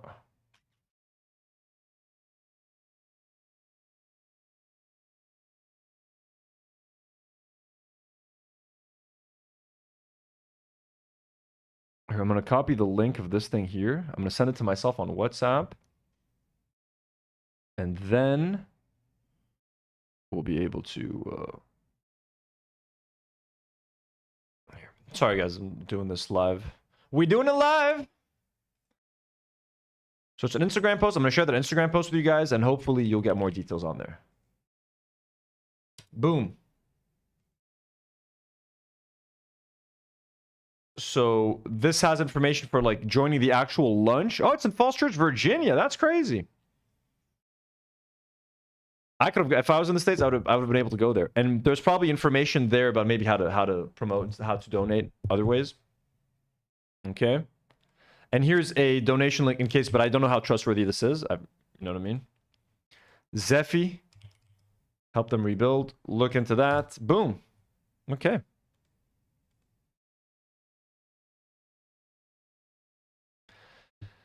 This is a moment of targeting of a hotel for American diplomats in Bahrain. Again, Bahrain is getting fucking smacked left and right. Look, that's crazy. And that's so loud, too.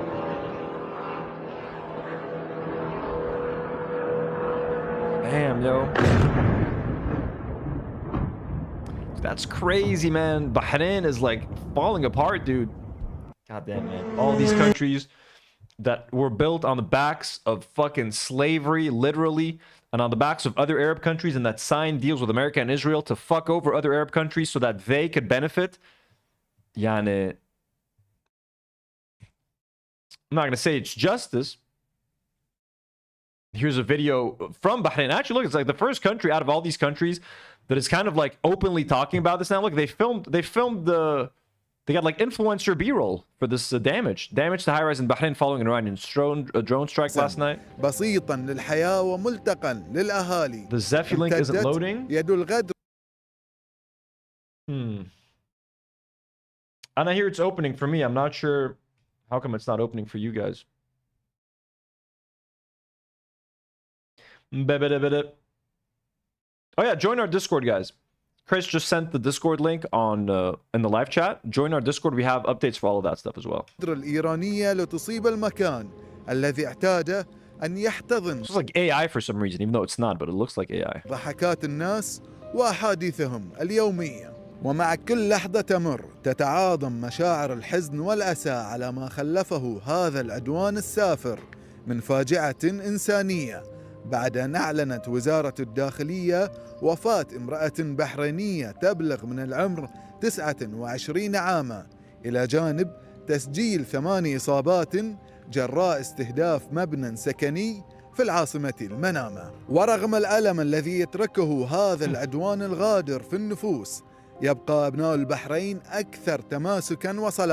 Look, the road's empty, man. There's no one outside. It's completely deserted, man. Look at that. Now, obviously, I guess it's like a war crime scene or whatever. Look at that. For office space, call this number. Yeah, this is so bad, man. These countries are eating so much shit.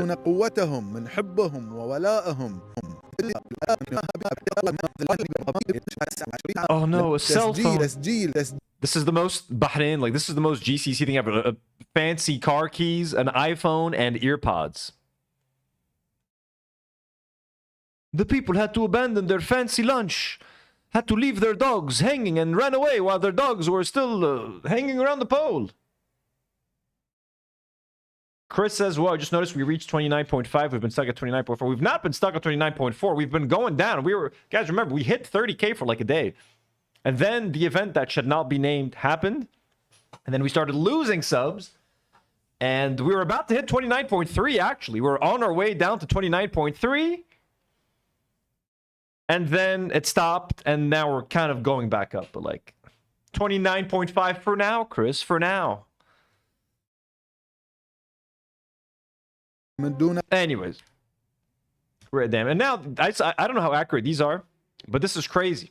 Look at this. Just in, British Airways cancels all flights to and from Abu Dhabi until later this year, and all flights to and from Amman, Bahrain, Doha, Dubai, and Tel Aviv until later this month, according to Sky News. This is the update by British Airways on their website, updated on March 10th. Due to the continuing uncertainty of the situation in the Middle East and airspace instability, we've had to temporarily reduce our flying schedule in the region. We've cancelled all flights to and from Amman, Bahrain, Doha, Dubai, and Tel Aviv until later this month, and to and from Abu Dhabi until later this year. We're keeping the situation under constant review and are in touch with our customers to offer them a range of options. We have limited seats remaining on our repatriation flights from Oman to London Heathrow on 11 and 12 March for customers with an existing booking. Following these dates, the flights will pause due to reduced demand, but will be kept under continuous review again. Yeah, Skin Rummy says closing flights is serious. Exactly. The fact that they're closing flights for the end of the month, like in Dubai, they're closing flights. That's another 20 days. That's another 20 days where they expect this to happen. And then Dubai is going to be the target of more rockets and more drones for the next 20 days. Are you kidding me? Dude, this is decimating their economy. This is decimating their economy. This is image. This is insane. This is insane. What'd they say? Dubai, until later this month, man. That's crazy, dude. This is crazy. Mo says, like the video. Let's go. Like the video, folks. Show, do show some love. Chris says, the event is like Voldemort. We don't mention in chat. Of course, we never mention that event anymore, ever again. And according to Nostra House of Gold, airlines are starting to cancel all flights to the Middle East. Dubai flights canceled for the rest of the year.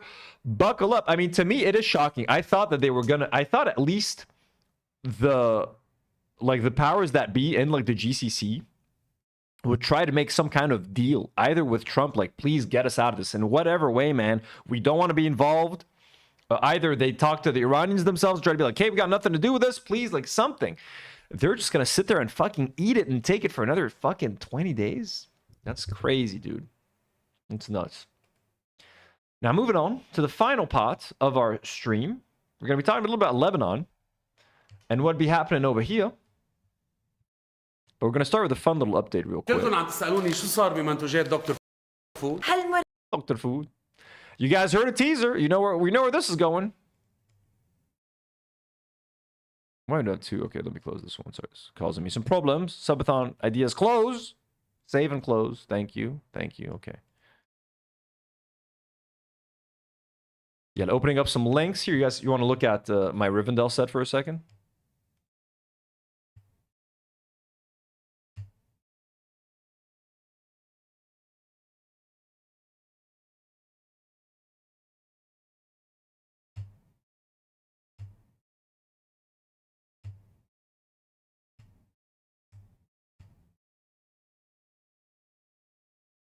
I put the bonsai tree outside, by the way. So Maki could theoretically come back in here and chill with us. The only reason he's not coming in here and chilling with us is because of the Lego set. But Maki's going to be making a comeback soon, folks. I'm going to fix his little blankie. I miss Maki. I'm going to want him next to me during that. Struggling to meet the demand. During the live stream, that's for sure. The charity stream.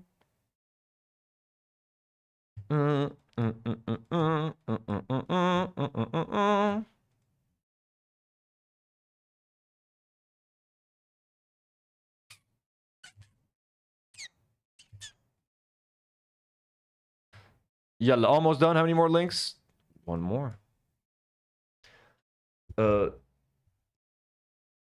are you guys making Maki cry? Tamina Sarah, who's been a member for 6 months. Thank you so much, Tamina. That's so fucking generous. Says, I heard they canceled the 2 F1 GPs in Bahrain and Saudi Arabia, and they are not even happening soon. Damn.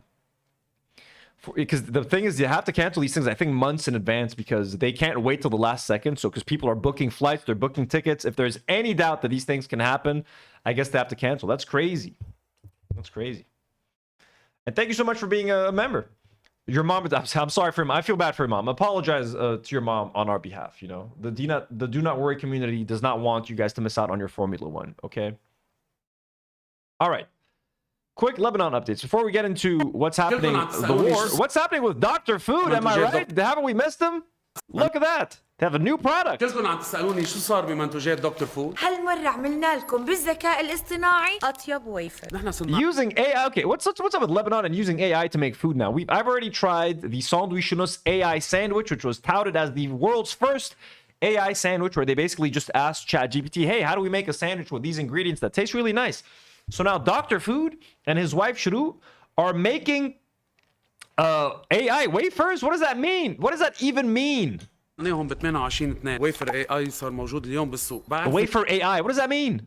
مش وقتها ولكن مستودعاتنا بالجنوب، مستودعاتنا موجودة بالجنوب، فنحن مضطرين ننزلها على السوق. فوتوا نصنع الويفر بمصنع المستقبل. So they have to really so they know now's the bad time to release a new product, but they're like, hey, our inventory, everything is stocked. Our stock house is in South Lebanon. South Lebanon is getting attacked. We have to launch the product now. It's now or never. So, hey, Israel forcing their hand. Sarah, my next Lego set, I want it to be, and I really want it to be Cantina. It's got to be the Cantina. Is it AI because it's robot? This is what?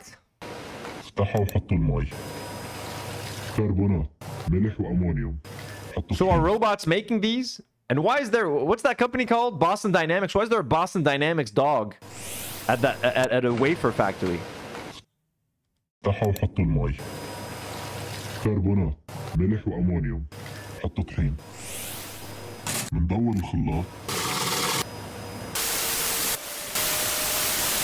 These wafers look janky as fuck. وهيك بتكون خبزت العجينة بنغلفها بأحسن نوعية شوكولا. 6 طبقات من الويفر. Why is this man obsessed with wafers? Why does he only make wafers? What is it with fucking wafers? He's already had Dr. Food wafers. We've already had this shit before. Why is the default product here wafers? Is there so much demand for a wafer? والآن وقت التبريد. It says that they're using the anonymous voice changer to make it sound like a robot. It just sounds like someone who's kidnapped your family. التقطيع. الويفر بيتغطس بالشوكولا بالكامل. This is just disturbing audio. دكتور فود راقب لي الوضع. Dude, what is even special about this fucking wafer?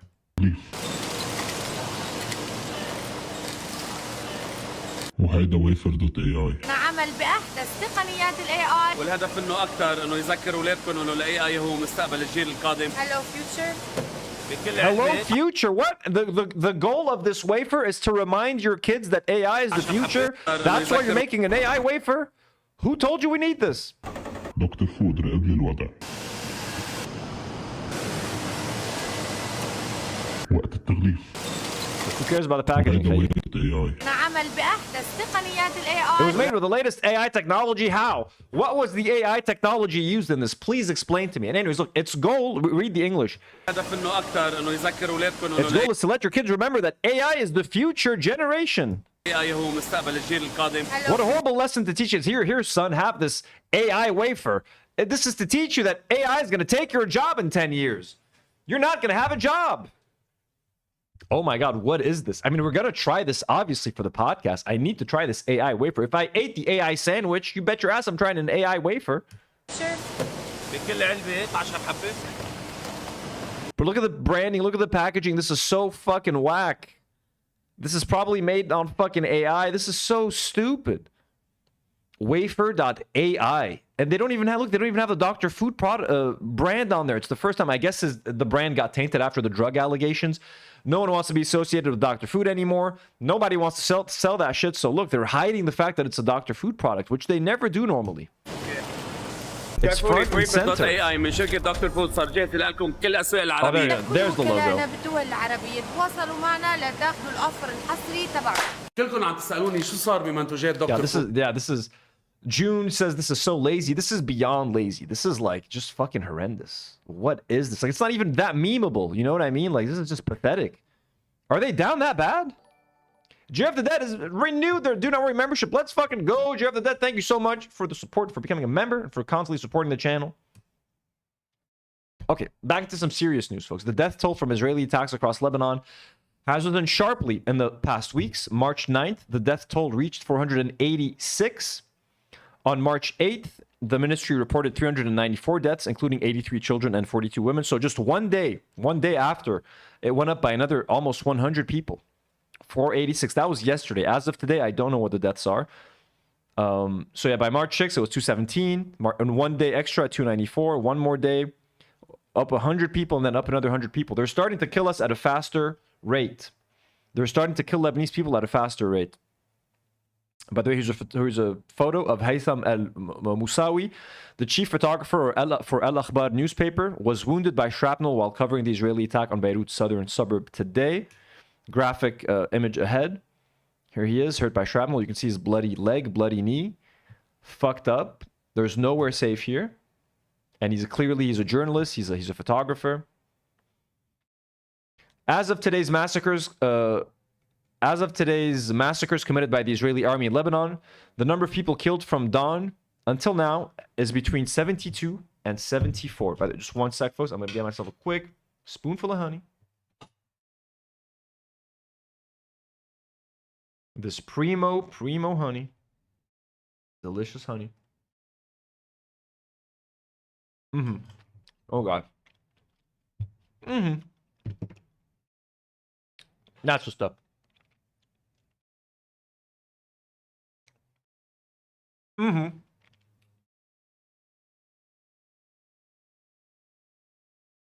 Lubing up that throat perfectly. There you go. All right. Done. Ooh. Damn, this shit's good. $45 jar of honey, folks. We've had 4 killed in Rosh Beirut. 4 killed in Jabal al-Batoum. This was just this was 2 days ago. 8 killed in Tufahta airstrike. 4 killed in Gaza Kana. 3 killed in Shar'iyya. 2 killed in Shaitiya. 2 killed in Sawana. 3 killed in Sarifa. 3 killed in Jibshit. 19 killed in Sir al-Gharbiyya. 4 killed in Aitit. 3 killed in Kantara. 2 killed in Kunin. 2 killed in Kfar Ramin. 2 killed in Hadatha. 2 in Atshit. 3 in Taibe. 2 in Khirbat Selim. And 1 in Saida. They killed between 72 and 74 people just on the 8th of March. Brutal. And yeah, way more injured. Yeah, June, you're right. Many more injuries. This is a statement by the Lebanon's foreign minister, who, yeah, hasn't said a word against Israel. He's just talking about Hezbollah. So Lebanon's foreign minister says Hezbollah's unlawful activities, of which the blatant attack on Cyprus was one such manifestation, defy the will of the Lebanese government and people. We will not allow Lebanon to be turned into a platform for Iranian agendas. No mention of Israel, no mention of their invasion of Lebanon, no mention of their desire to invade Lebanon for the Greater Israel Project. Nothing, no mention of their genocide. Just straight up blaming Hezbollah. A report, Lebanon is open to direct talks with Israel if a ceasefire is reached. Al-Sharit reports that Lebanon's presidency is willing to consider direct negotiations with Israel provided a ceasefire is first established. President Joseph Aoun is set to support talks outside the current UN-backed ceasefire mechanism, which serves as an indirect channel between Lebanon, Israel, and UNIFIL. It remains unclear whether the potential talks would cover a broader political agreement or limited security arrangements, according to the sources. Brain Wars TV says he does not speak for us. He is a traitor. Who are we talking about? Oh, our foreign minister. Yeah. In Minecraft, it remains unclear whether the potential talks would cover a broader political agreement or limited security arrangements, according to the sources. The report comes amid a sharp escalation of indiscriminate Israeli strikes across Lebanon. The Lebanese Health Ministry says 394 people have been killed. That highlights up to 486, including 83 kids and 42 women.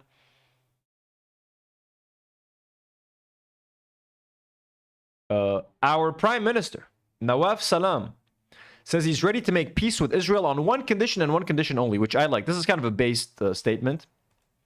He says the only condition in which Lebanon can make peace with Israel, not negotiations, not a ceasefire. He's talking like straight up peace.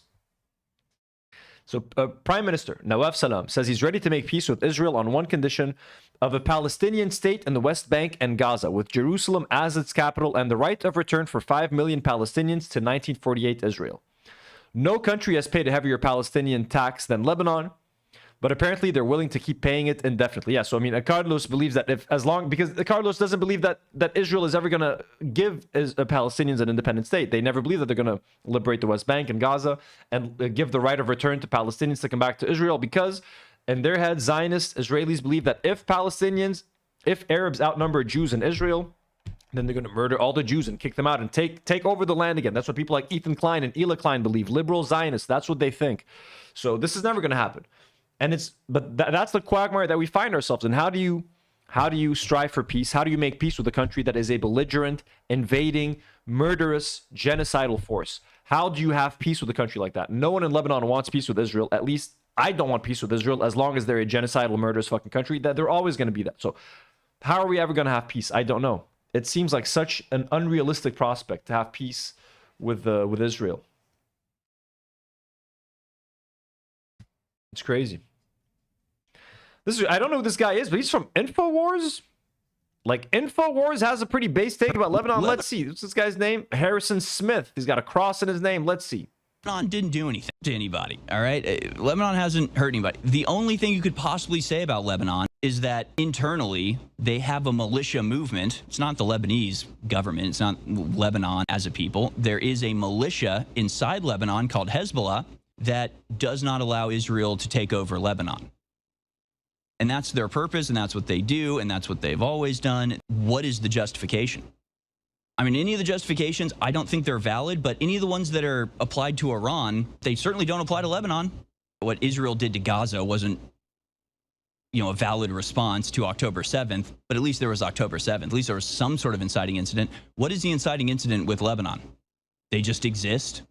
They just happen to live there where they have lived for 5,000 years. I mean, what is the danger they pose? What is the threat? Are they getting nuclear weapons?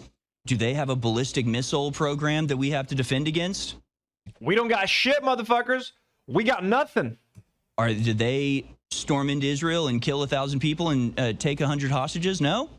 So they just live next to Israel. So therefore, they should all be murdered. They should all be turned to dust. Our crime is being Israel's neighbor. Our crime is having land that Israel wants for themselves. That's our crime, literally.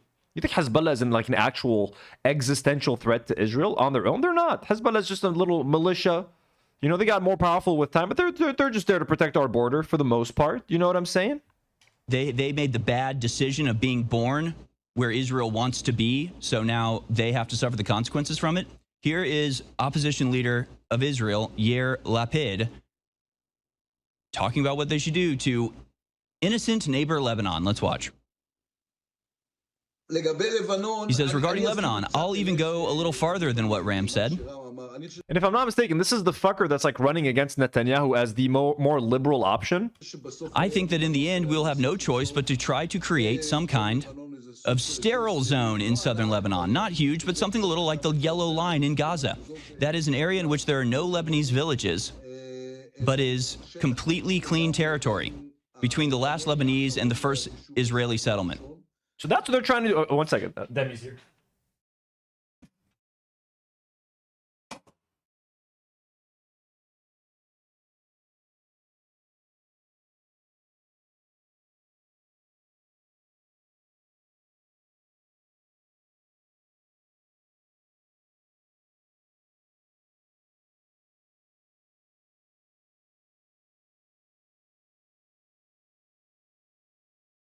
This is what they're trying to do right now, actually. That's why they're clearing South Lebanon, and they're trying to empty South Lebanon, and they're destroying the living shit out of the villages. They are like razing them to the ground because they want to hold on to that land, and they're gonna want to make it Israeli territory. They're calling it sterile territory or empty territory. No, they want it as Israeli territory, and they want to create this buffer zone between Israel and between Hezbollah. That way, in their mind, Hezbollah can't attack their villages that are in the north, etc. So that's what they're doing right now. That is what they're doing right now. They've completely cleared out the south. They have evacuated the whole south. They have sent out evacuation orders. There are still Lebanese people that are in the south because they have nowhere else to go. But yeah, and this guy's just literally plainly saying it. I was in Metula and Kiryat Shimona today. They can't continue to live like this. There is a limit. And yes, it would be unaesthetic. Evil is what he means. It would not be pleasant to scrape off 2 or 3 Lebanese villages. But they brought this on themselves. It's their scrape off. That motherfucker wants to scrape off 2 or 3 Lebanese villages, and it's way more than 2 or 3. They've evacuated over 50. They've evacuated over 50 Lebanese villages at the border. What is he talking about? 2 or 3 villages. Their problem. You know, they exist. So no one told them to become the guest state of a terrorist organization. We'll just have to wipe a couple villages off the map, but it's their fault for being where we want to attack. So, again, I mean, this is what we're dealing with. We're just dealing with a psychotic, expansionist, aggressive, rogue state that is openly announcing their plan to ethnically cleanse another huge portion of the world. And they got away with it in Gaza. Why wouldn't they think they could get away with it again? Exactly. Why shouldn't they be flattening entire city blocks in... And this is terrifying for us as Lebanese people to see this and to see what happened in Gaza. It's like the blueprint. It's like, holy shit, they're going to do the exact same thing here. An incredibly populous capital city of a nation that they're not even at war with. And that's cooperating with them as much as they can. Because they're evil. Because they're just evil and they'll push you as far as you can take it. Thank you. Who's this guy again? Harrison Smith. I'm sure he's got horrible takes on a lot of fucking didn't things. Do anything to anybody. But in terms of Lebanon and Israel, that's pretty based. New Israeli military unlawfully used white phosphorus over homes on March 3rd, 2026 in the Lebanese town of Yuhmur. The use of white phosphorus over residential areas is extremely alarming and will have dire consequences for civilians.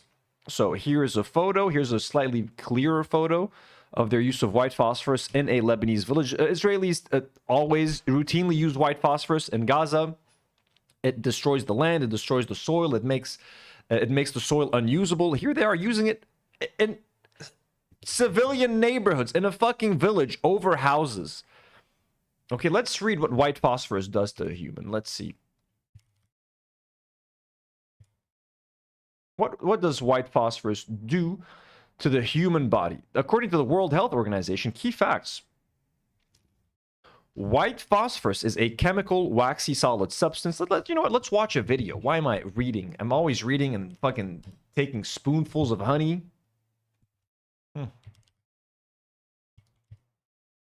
What does white phosphorus do? Let's watch a short little video. What are white phosphorus bombs? This is what a white phosphorus bomb explosion looks like. The plumes of smoke, when inhaled, cause sudden scarring of lungs, suffocate people to death, and melt flesh just like the napalm bomb. Let's read that again. Hear that again. Lungs, suffocate sudden scarring of the lungs, suffocating people to death. And melt flesh. And melts flesh just like the napalm bomb. Just like the napalm bomb. White phosphorus is a colorless or yellowish translucent wax-like substance that smells a bit like garlic and ignites on contact with oxygen. When used, it's characterized by a loud bang and a plume of bright white smoke. It can stay dormant in the ground, but exposure to air causes it to ignite immediately. Under the Chemical Weapons Convention, white phosphorus is not considered a chemical weapon, and is thus used on battlefields to make smoke screens, generate illumination, mark targets, or burn bunkers and buildings. But it is illegal to use it as an incendiary weapon in war zones and in heavily populated civilian areas. It burns fiercely and can inflict horrific injuries, kill and burn to the bone, and its usage constitutes a war crime. White phosphorus bombs were called Willie Pete and were used during World War I and World War II. The Pentagon acknowledged the use of white phosphorus munitions in the Iraqi city of Fallujah in 2004. In 2008-2009, it was used by Israel on civilian areas during its recurring military. Yep, and it's being used again today. Insane shit. So here's that fun little update. Also, this was an article from Sky News. Latest attacks in Lebanon leave nearly 400 dead as 2 Israeli soldiers killed. So when Israelis die, they're killed. When Lebanese people get killed, they're just dead, folks. Again, look at how this is worded. Again, to manufacture consent, to frame things in a way that is absolutely fucking insane. Latest attacks in Lebanon leave nearly 400. Well, how did they die? Who killed them? As 2 Israeli soldiers killed. So Israeli soldiers are killed. They're killed by violent Muslim Arabs, you know what I mean? And Lebanese people just mysteriously die. We just drop dead. Nothing to do with Israelis killing us. Nothing to do with Israelis harming us. We die. Israelis get killed. This framing, this use of language is very deliberate. It's been done for decades. You know what I mean? And it was used a lot. And again, the Gaza genocide. So, shit. Here we go again. Lebanese PM, our Prime Minister again, Nawaf Salam, says the only assurance our government has received is that Beirut International Airport and the road leading to it will not be targeted by Israeli airstrikes, even though I'm pretty sure last week we reported on a car being blown up on the way to the airport. But apparently that's the only guarantee we've gotten, is that our airport's not going to get hit and that the road leading to our airport is not going to get hit. Is that true? Is that not true? Who knows? Fingers crossed, everybody. This is the aftermath of an Israeli airstrike in the southern village of Kfar Kila.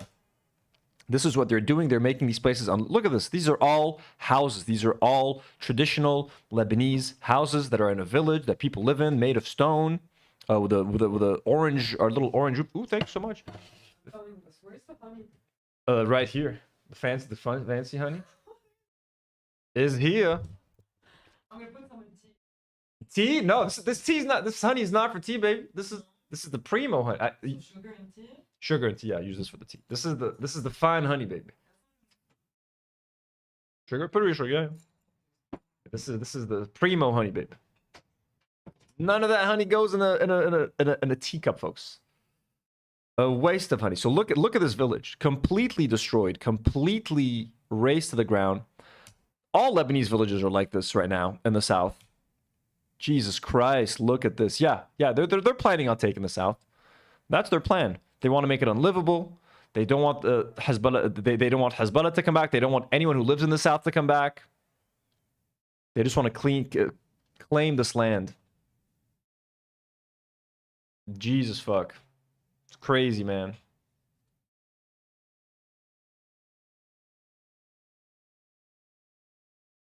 Syrian President Al-Jolani said, we stand with the Lebanese president regarding the disarmament of Hezbollah. Syria has gone from being an ally of Hezbollah, supporting Hezbollah when it comes to weapons, when it comes to routes and transporting cash and weapons, to now wanting to disarm Hezbollah. And they've even participated with the Israeli military. We talked about that 2 days ago, in their attempt to rescue like a dead Israeli pilot that was potentially buried in Lebanon. As 2 Israeli helicopters flew in from Syria into Lebanon with Israeli soldiers dressed as Lebanese soldiers, and they tried to infiltrate a cemetery and they tried to steal a body. They were digging up old graves. Again, we talked about it 2 days ago. You guys can watch that live stream. This is a fun little thing that I had. This is some guy on Twitter called Paul. Emotions aside, leaving the shithole called Lebanon was the best decision I have ever made. And if you click on Paul's account, he describes himself as a nationaliste, as a Lebanese nationalist, as a popcorn addict. He lives in France. Look at that. Nice little tweet. Leaving aside, emotions aside, leaving Lebanon was the best decision I ever made. So I just quote tweeted it by saying, "No one cares, Paul. Fucking asshole. Yeah, people fucking dying here, and all you can fucking say is emotions aside. I'm glad I left the shithole. I'm glad you're happy in France, you little fucker. Asshole. No need to talk about Tufiruk. Breaking. Israel's ground war in southern Lebanon begins. Israel appears to have launched a ground invasion of southern Lebanon. Israeli tank columns are advancing along multiple axes towards Taibe and Haitrun, while attack helicopters provide heavy covering fire. At the same time, rocket salvos are being fired at the advancing forces, with explosions and machine gun fire now heard across several border areas. The conflict has now entered a far more dangerous phase, so now we have direct engagement in the south between Israeli ground troops and Hezbollah rebels. What's going to happen? Are they going to keep our land, folks? Stay tuned to find out. God, I hate this. I hate this so much. We're already at 2 hours and 10 minutes. I thought this was going to be a 2-hour live stream overall. Philip Proudfoot says Lebanon's official number of registered displaced individuals is now 700,000. Yesterday it was... I need to get regular honey. I need to buy some tea honey. Oh, sorry, I rather put I put a tiny amount of the actual. Oh, you did? Okay. It's okay, but I'll get some tea honey. I'll get some tea honey. No, so it's hard to... I can't get another jar of this honey. It doesn't have a lot. This is rare honey, so... It is a rare form of honey, but I'm going to buy another kind of his honey. Not too hot, no. No, it's good. So Lebanon's official number of registered displaced individuals is now 700,000. Yesterday, it was 500,000. There's no state that could cope with the movement of 700,000 people. Around 17% of our entire population is now displaced, just moving around, folks, with nowhere to go, nowhere to stay. Israel is a terrorist state. I agree with you, Mr. Philip Proudfoot. Philip Proudfoot. Yeah, of course. Okay, we looked at this photo already. Here's a little report about our displaced communities. Lebanon's government is struggling to meet the demand for emergency shelter. This stadium. And by the way, we're gonna. Oh, this is our stadium. This is the our official big stadium here. This is where we do boxing tournaments. When I go to see boxing tournaments, I go to this stadium. This is where everything, all federal and official sports stuff happens. By the way, say hi to Demi, everybody. Demi's here. Hi guys. Hello. Let's move the Hope chat. you all are good under these circumstances. Yeah, hello, sahla. Hello. So let's go. Boom! Look at that. Being converted into a mini tent city, but there aren't enough tents to meet the enormous demand. There are 800 people in here so far, including Marwa El Shalak, who is heavily pregnant and could give birth at any moment, but their home's been totally destroyed. And yeah, she's pregnant and could give birth at any moment. They've been left sheltering here. Asking for meds for a C-section or a doctor to perform a C-section or something. It's crazy. We were staying in the southern suburbs. The strike started suddenly during the night, around 3 a.m. We took a car and went to central Beirut, and then some people brought us here to Sports City. Our situation is very difficult. I could give... It's called Al Madina Riyadiyya. So yeah, I guess the sports city. Sounds like a city in Dubai. Everything in Dubai is like a financial city, hospital city, mall city, shopping city. Literally, they have the dumbest names there. Electrical grid city. Sports city. Birth at any moment, and I'm very worried about how I'm supposed to stay in a tent in this kind of weather. Oh my God. Let me look up the Dubai city names. It's so stupid. Electrical grid city. Let me see how they're called. All cities in Dubai Emirate. Okay, no, now they're giving me their actual cities. Now I want like the internet. That place called Internet City.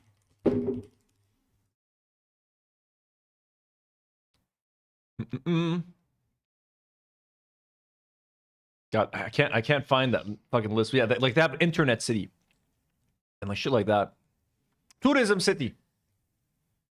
The UN estimates almost 700,000 people have been internally displaced, and most of them are living in either hotels, private rented accommodation, or staying with friends. And those that don't have those options, those that don't have the means to rent or pay for hotels, are in government shelters like this, and there is enormous need. And those that are here could be here now for many more weeks or even months to come. Bernard Smith, Al Jazeera, Beirut. And who's feeding these people?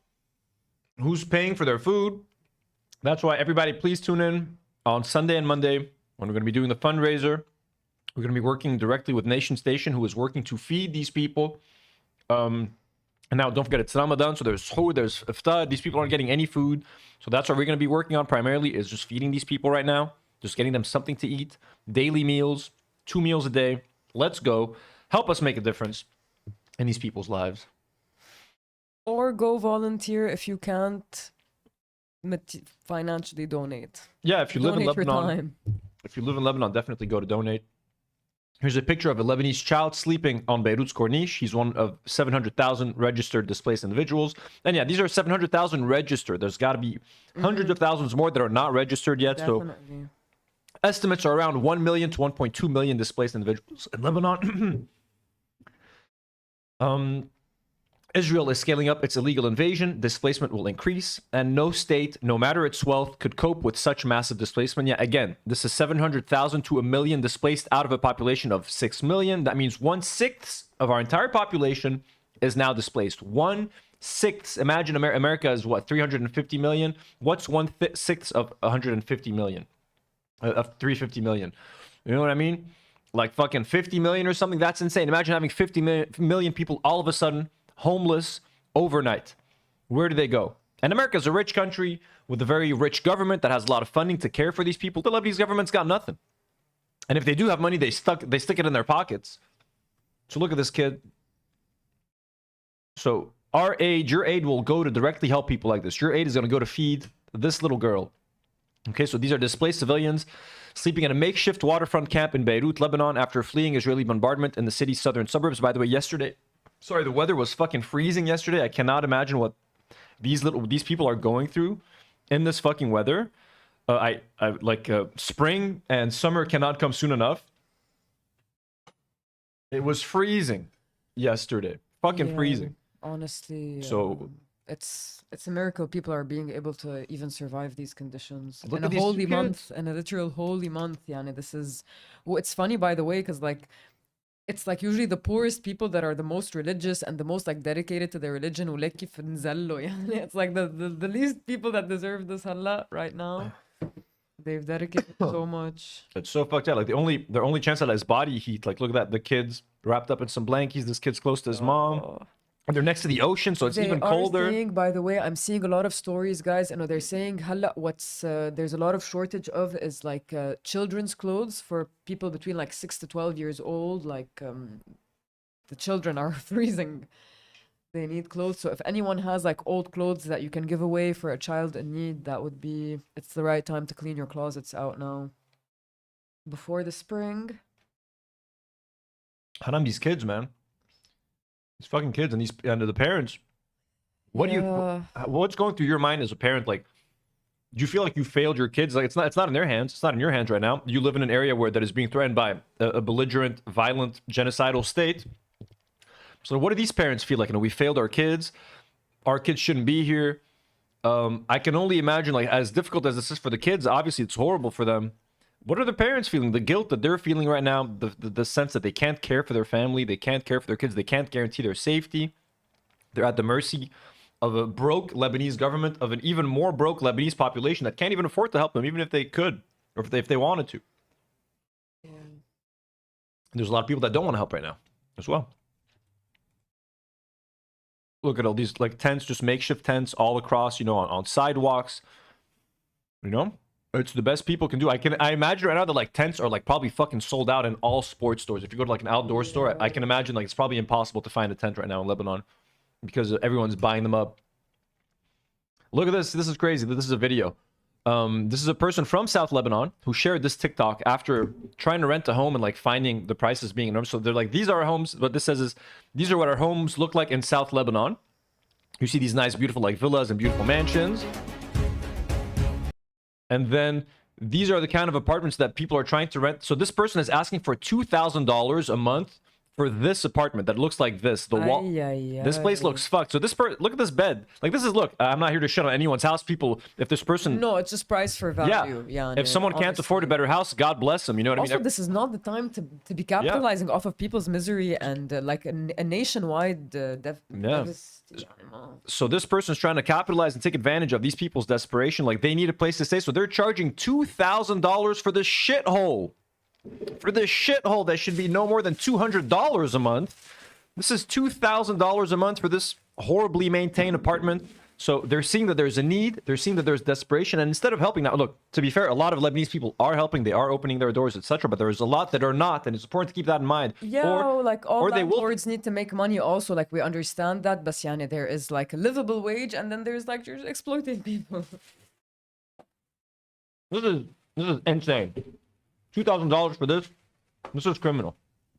And this people also do that in a way to price out. Like, you know, they're like, you know what? I have this apartment. I really don't want to rent it out to like Muslims. So I'm just going to price it at a way where no one's going to want to take it. I'm going to price them out.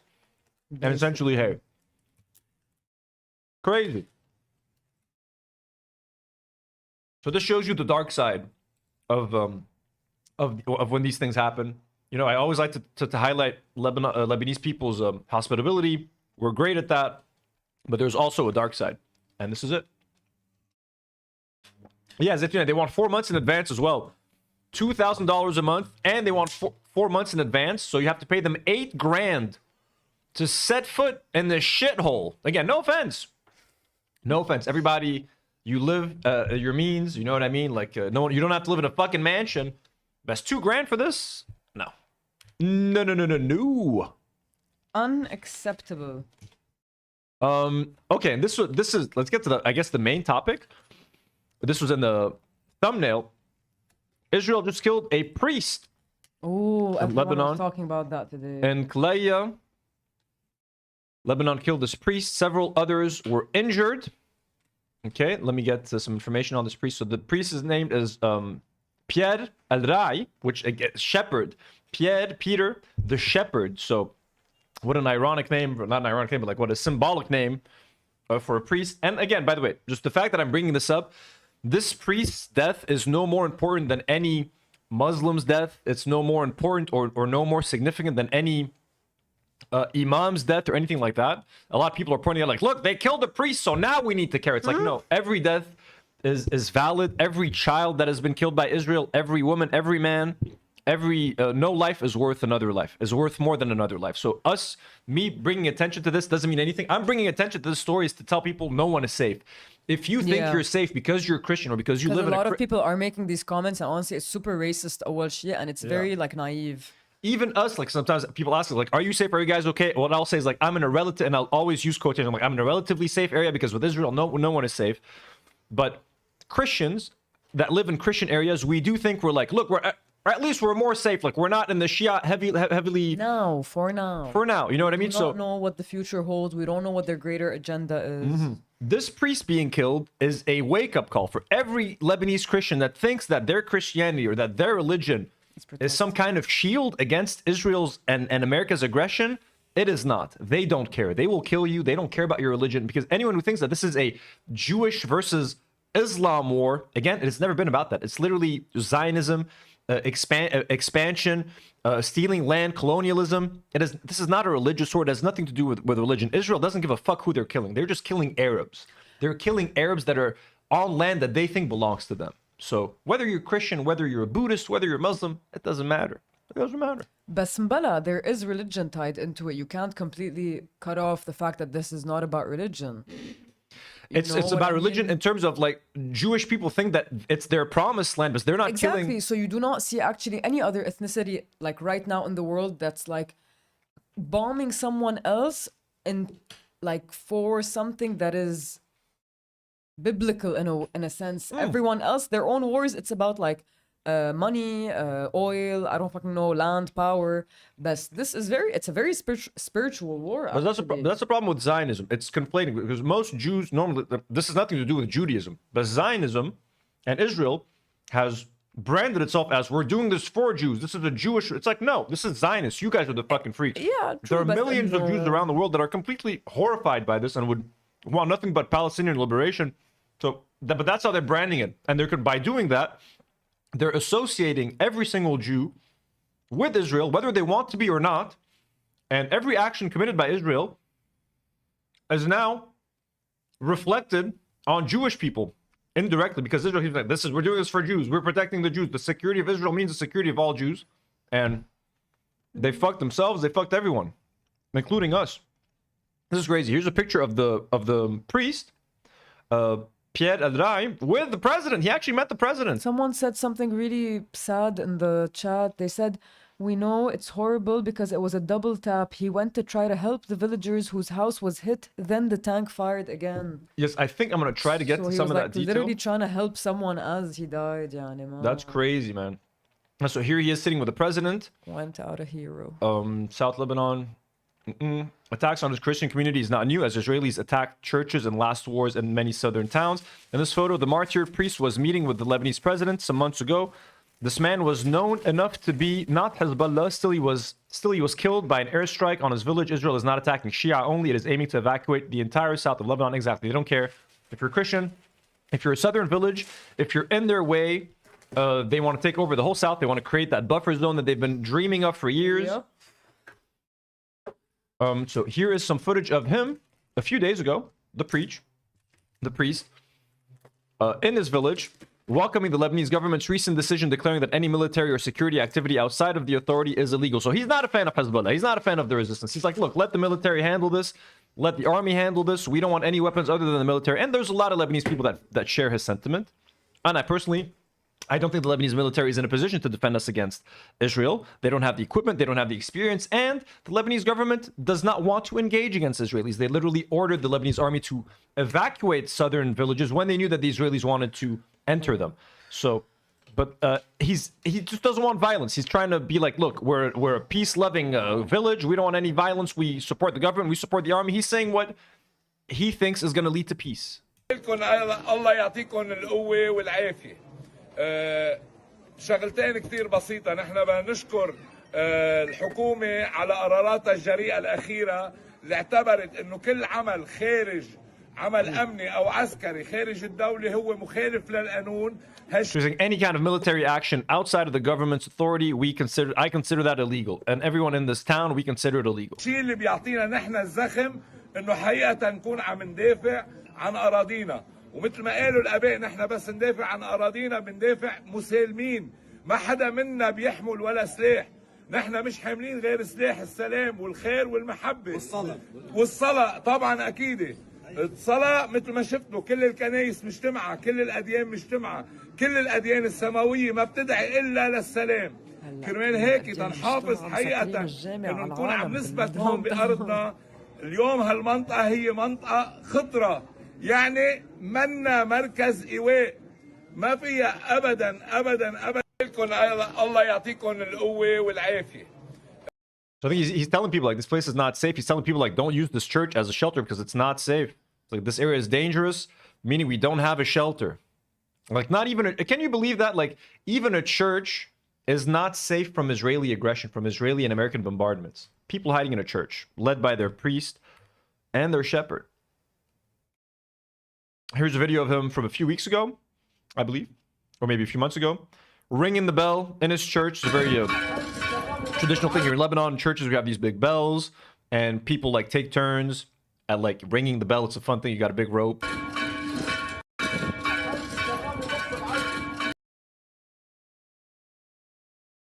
Here are people mourning the priest. Residents of the Lebanese border town of Playa gathered to mourn local Maronite Catholic priest Father Pierre Al-Rai after he was killed by Israeli forces. And I understand his sentiment and what he's trying to stand for, but I really think it's impossible to protest peacefully in a case like this where there's literal weapons of mass destruction. Like, it's impossible. You can't, it's not a fair game, so how would you win fairly? Yeah, Anakim, I agree with you. I think in his mind is like if we choose to be the better people, and if we choose yeah, like if we don't do violence. I wish it was like that, but no. Yeah, like people are dying. People are dying in insane numbers. It's not. Yeah. We have the worst enemy. Yeah, Israel is like the worst neighbor you could have. We're cursed with that neighbor. I don't think we're cursed. I've been thinking about it recently, and we have the honor to defend our country against these freaking scumbags. Saraha. We were the chosen ones. And wouldn't it be better to not have to defend it against anyone, like just to live? Yeah, but if anyone's gonna defend them, it's gonna be us, and it's a fucking honor. Fuck y'all. It's free. Hidden Iron, you just got to the death penalty part, huh? Oh, you're behind. Bahrain's killing people. That post pictures of the explosions. You see that?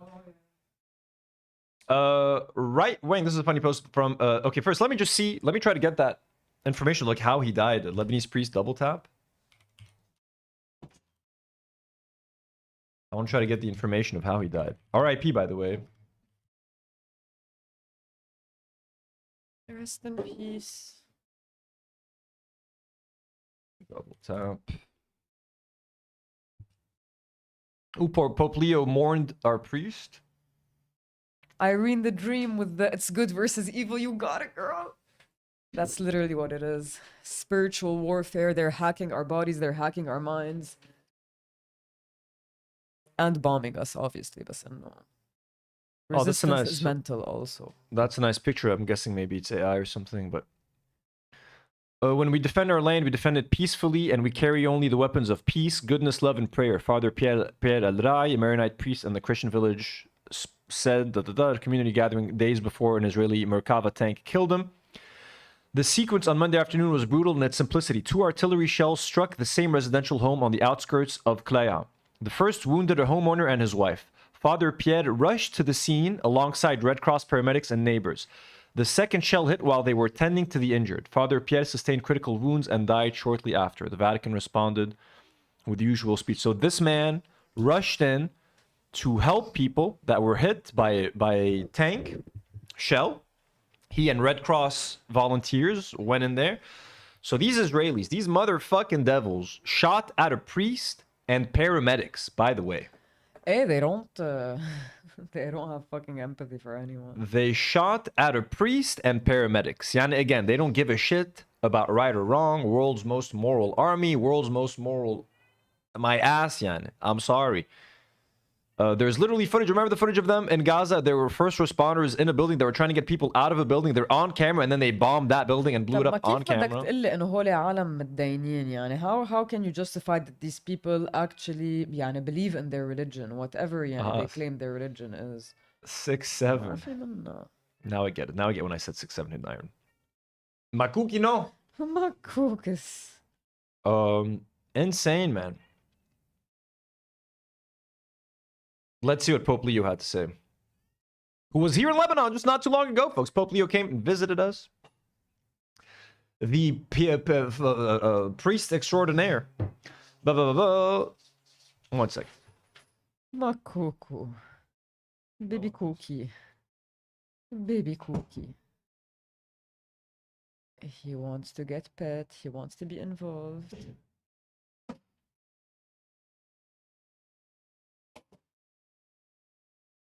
Little Makuki boy. Zaytun says, and Pope Leo expressing profound sorrow in him, Nasrufa. You take it to on the Sarraf. He'll give you a tap on the head, like here. The head of the Catholic Church. What did he say? The Vatican made a statement. What did they say? Where's the statement? Hey, why are they making this? Why do I have to find it's here? Why is it said he was thinking of the many innocent victims, including several children, as all those according to a statement. That's it. Leo said he was praying for a swift end to the The Vatican statement also mentioned Lebanese priest Pierre Al-Rai, who, according to reports from Lebanon, was killed on an Israeli army. The mayor of the village. This is a horrible statement. شو هيدا الشيء؟ Anyways, right-wing Maronites defend Israel like their life depends on it. Israel repays them by bombing churches and murdering priests. تفضلوا شو بدكم. This is a pretty accurate tweet right there. Right-wing Maronites defend Israel like their life depends on it. And Israel repays them by killing priests and bombing churches. Insane. Insane. What can we say? What can we do? Other than that, Barak Ravid says Lebanon asked the Trump administration to broker direct peace talks with Israel to end fighting. And then he quote tweets his own story and says Lebanon's government is deeply frustrated that it is being largely ignored by the Trump administration. Without active U.S. mediation, the sources say there is no path to peace talks. Nobody in Washington is taking their calls, said a former U.S. official. What this means is that the U.S. has no intention of ending the war in Lebanon. The U.S. is more than happy to let Israel do its thing. It's likely going to be a prolonged war even after. If there's a ceasefire called between Israel and Iran, it does not mean that Lebanon is going to be involved. I think what they're going to try to do in Lebanon is they want to try to finish the Hezbollah issue for them. I think they're going to try to take over the south. Like, khalas, their operation in Lebanon now, that is the focus. I think Iran is causing them a lot of fucking problems. I think they have no interest in any... That's why they're not taking the president's calls. That's why they're not listening to anyone. That's why they're not doing shit to end the hostilities here. They're okay with it. They're happy with it. This is part of the plan. This is part of what they want. And... I think that's what's happening. Yeah, there's not going to be any peace here. We're in for a potentially many months long situation, which I don't know how we're going to handle as a fucking country. I don't know how we're going to handle economically. I don't know how we're going to handle socially. I don't know what we're going to do. Yeah, I heard some people being like very sure of themselves, being like, it's going to be 3 months. It's going to be 3 months. I'm like, who the fuck told you? How do you know? Even 3 months is insanely long. I think That's insane. Like, last my shop year is going to close. My whole life is going to end. Last year was just a month, and it felt like forever, and the damage was insane. Wasn't it just a month or two last time? I think it was a month. A month and a half. A month and a half. If this is going to be 3 months, can you imagine? Now, Jed, like what do we do for money? Like, how so many restaurants are closed, so many places. No one wants. People are afraid to spend their money because they don't know what's going on. People are lining up for gas in a lot of cases because there's instability in the whole region now with oil. People are panic shopping and panic buying. It's like, what the... Panic shopping. What? Panic buying. It's crazy. There's so much chaos. And people like, we're trying to stay as calm as possible here. We're trying to like not lose our shit. Demi tries to remind me to be thankful every day for the things that we have. And like, you know, we have a roof over our head. We have... we're alive. You know what I mean? We can't forget that stuff. The cats... Oh, this is pretty depressing. Trigger warning, very depressing story coming up. Before we get to that depressing story, Lebanon's foreign minister, Youssef Raji, has asked the Vatican to intervene to help protect Christian villages along the country's southern border.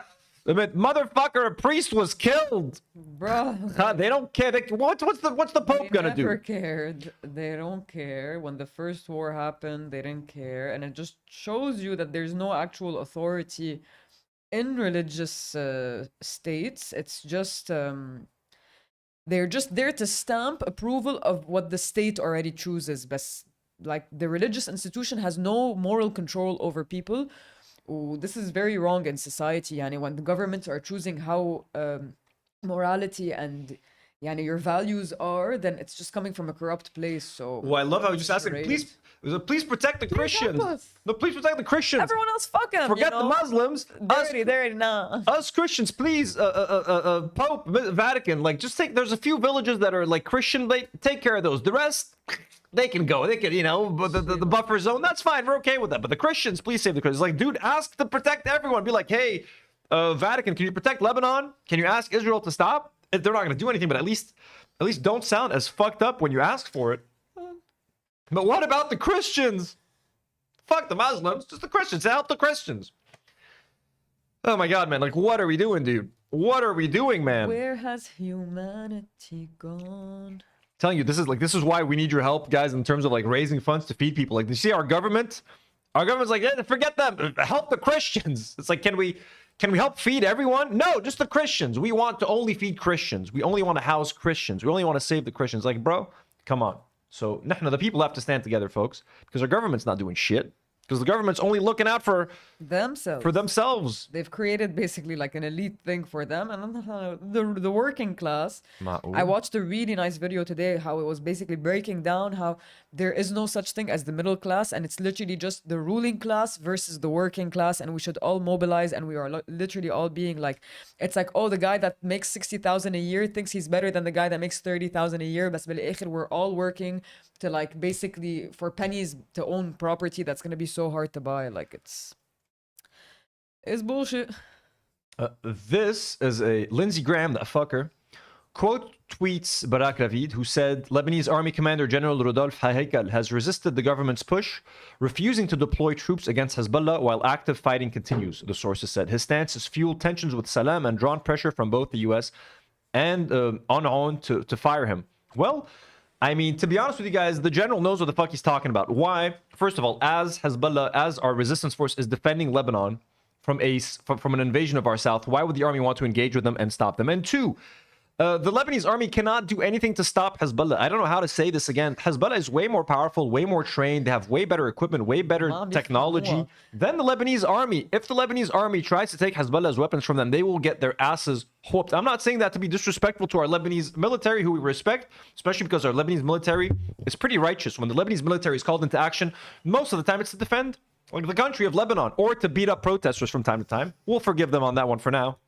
But I'm not here to hate on the Lebanese military. When I say that, I just mean it as a compliment to the resistance. Our resistance is that fucking badass. Hezbollah are that fucking pro and gangster when it comes to fighting on the ground. At the very least, like you've seen how they protected the South multiple times against Israel. Guys, imagine having to like go face to face with a freaking soldier and like you don't have weapons. You're just there. You have your skills. That's what's gonna save you. They took out ISIS. You know what I'm saying? Like they're the shit. So Lindsey Graham responds to this by saying, I hope such media reports are not true. If they are, then why should the US continue to support the Lebanese armed forces with this kind of leadership? Motherfucker, what support? And I'm for America first, not Hezbollah first. First of all, what does our president or our army not disarming Hezbollah have to do with America first? Yair, bringing this up. And I replied I left him a tweet to Lindsey Graham. I said, our military doesn't even have jets. How exactly are you supporting them? Your only job is to make sure our army is too weak to defend our land against Israel, you bitch. And I had to call him a bitch. Literally, our military isn't even allowed to have jets. We're not allowed to have jets because we would be too much of a threat to Israel. Our army is neutered purposely to not be able to defend ourselves against Israel. They've been made to be shit so that Israel can just walk all over them if they ever need to. Isn't that fucked? We got two more tweets to look at, and then we're gonna cut the stream, folks. This is a trigger warning. This is depressing. Okay, grab a tissue box if you want. Marwa Osman says, do you know Batul? Batul is a young Lebanese mother who wandered from place to place, tried knocking on doors across this country, searching for a roof that would shelter her and her children. No one opened a door. A few hours ago, Batul Hamdan and her children were killed. So this is a woman that went around trying to find a house and could not find housing in Lebanon. A few hours ago, she was killed. Batul and her babies. We're going to show you a photo. Next to her photo, there's a screenshot from her messages to friends. In those messages, she says there was nowhere left for them to go. Nowhere that would take them in. So much for the myth that Lebanese people always help one another. The reality is far uglier. Anyone with a house or even a tiny 80-meter squared apartment is demanding $1,000 a month, plus 6 months in advance and another month for insurance. For a mother fleeing bombardment with children in her arms, that is a death sentence. So Batul made a decision. She decided to stay in her home in South Lebanon and face death there if it came, rather than be dragged into the humiliation of sleeping on the streets with her babies because she couldn't afford the greed of those who turned shelter into a business. And now she is gone. Batul Hamdan with her children did not just die in a terrorist Israeli strike, they were abandoned long before that. Remember the name, remember what greed and indifference did to her. Remember that Israel takes pleasure in killing our babies. Here's a picture of Batul and her 2 kids. Yo, man, what the hell? And the message that she sent is even... So this is a screenshot of messages that she had sent to her friends. I'm going to translate it to you guys. The first message says ما في مكان نروح عليه. She's saying there's nowhere for us to go. ونحن كتار, and we're many. So there's nowhere for us to go and we're many. She's asking شو بروح بقعد بالشارع. She's saying what am I gonna go? Stay in the streets? And she sends 2 laughing emojis as if like that's ridiculous. بموت بالبيت أحسن. She says it's better for me to die at home. No, no, no, no. How have we accepted That's because no one would give her a world shelter. where this is okay? Yeah. So she says there's nowhere for us to go and we're many. What am I gonna go? Sleep in the streets? Laughing emoji. I would rather die at home. بموت بالبيت أحسن. And she died at home with her kids. That's what happened. God bless their souls, who at least they're in peace together now. Yeah, some of the comments were saying, at least the kids died with her. They're not separated. Like you're trying to find a silver just even lining. saying that, like, I know it's the right thing to say, but it's like, my God. No. People are trying to find a silver lining in the most horrible of circumstances. And what else can you do? That is the only thing you can do in that scenario, yani. Like, imagine like the kids and the mom. The kids were gone and the mom lived. Like she would kill herself. Like there's no mother that. I don't know how to say. Like I would if I had known, like if someone had told me, hey, there's this mom and her 2 kids, they need a place, bro, I would give them my bedroom. I would sleep in the living room. They'd take my room, like live, you know what I mean? Like stay in my house. I don't give a shit. Come stay here. Like that's the crazy part. We would have helped. I would have helped. Like if I had, like anyone would have. So many. For every person that turned them away, I'm sure there was a person that would have been happy to have them. That's what. That is what is so heartbreaking. And just the fact that she didn't want to, she didn't want her kids to be in the streets, to be confused, to be lost, to be scared, to be cold, to go hungry. She's like, fuck it, we'll risk it, we'll stay at home. But Israel doesn't care. So, it's just all wrong. It's all fucked up. And R.I.P. to Batul and her 2 beautiful little angels, beautiful little baby angels. Babies. Yeah, we don't know what else to do. The only thing we can think of right now is trying to help. We're gonna try to make a bunch of money to feed these people. And yeah, it's the best that we can do. Best impossible situation, but the worst kind of circumstance. I'm sorry for sharing this as a final story. We have one final thing, a little bit more fun to talk about. It's RIP. Switching gears completely, folks. Switching gears completely. For the final thing that we're going to talk about tonight, they're making a new Lord of the Rings movie, The Hunt. That was a quick shift. The Hunt for Gollum, and a lot of the original cast is coming back, but there's one main actor who's potentially going to be recast for the movie, and they are recasting Aragorn, played by Viggo Mortensen, which is insane. And they've potentially landed on an actor, and I just wanted to give my 2 cents on it. Okay, here's a picture. Here's the original Aragorn, Viggo Mortensen. Okay, a man's man, and here's the new actor that is being eyed to play him. He's called Leo Woodall. I've never seen him in anything. I do not fuck with this, folks. And I'm going to give you one simple reason why I don't fuck with this. He looks too... He looks too young. He looks like a boy. Viggo Mortensen was 41 years old when he was cast as Aragorn. It's one of the rare sort of like Hollywood stories where like someone in their 40s breaks through and becomes like really famous at later in their career. You know what I mean? Viggo was one of those guys. And when you watch Lord of the Rings, like when I was a kid, I never knew he was 40. I didn't think about that. But like his age kind of like came through, like his wisdom, that he seemed wiser than everyone else. He seemed like he had that gravitas. He had that, I don't know, that heft, that weight. He felt like a king. When they put the crown on him at the end of Return of the King, you're like, fuck yeah, I buy this man as a king. I buy that he has experience. And he's also of the, what is the name? Dunedain, right? Where like Aragorn is actually he's like a human, but like he's a special kind of man that like lives for many years. He's got that Numenorian blood, etc.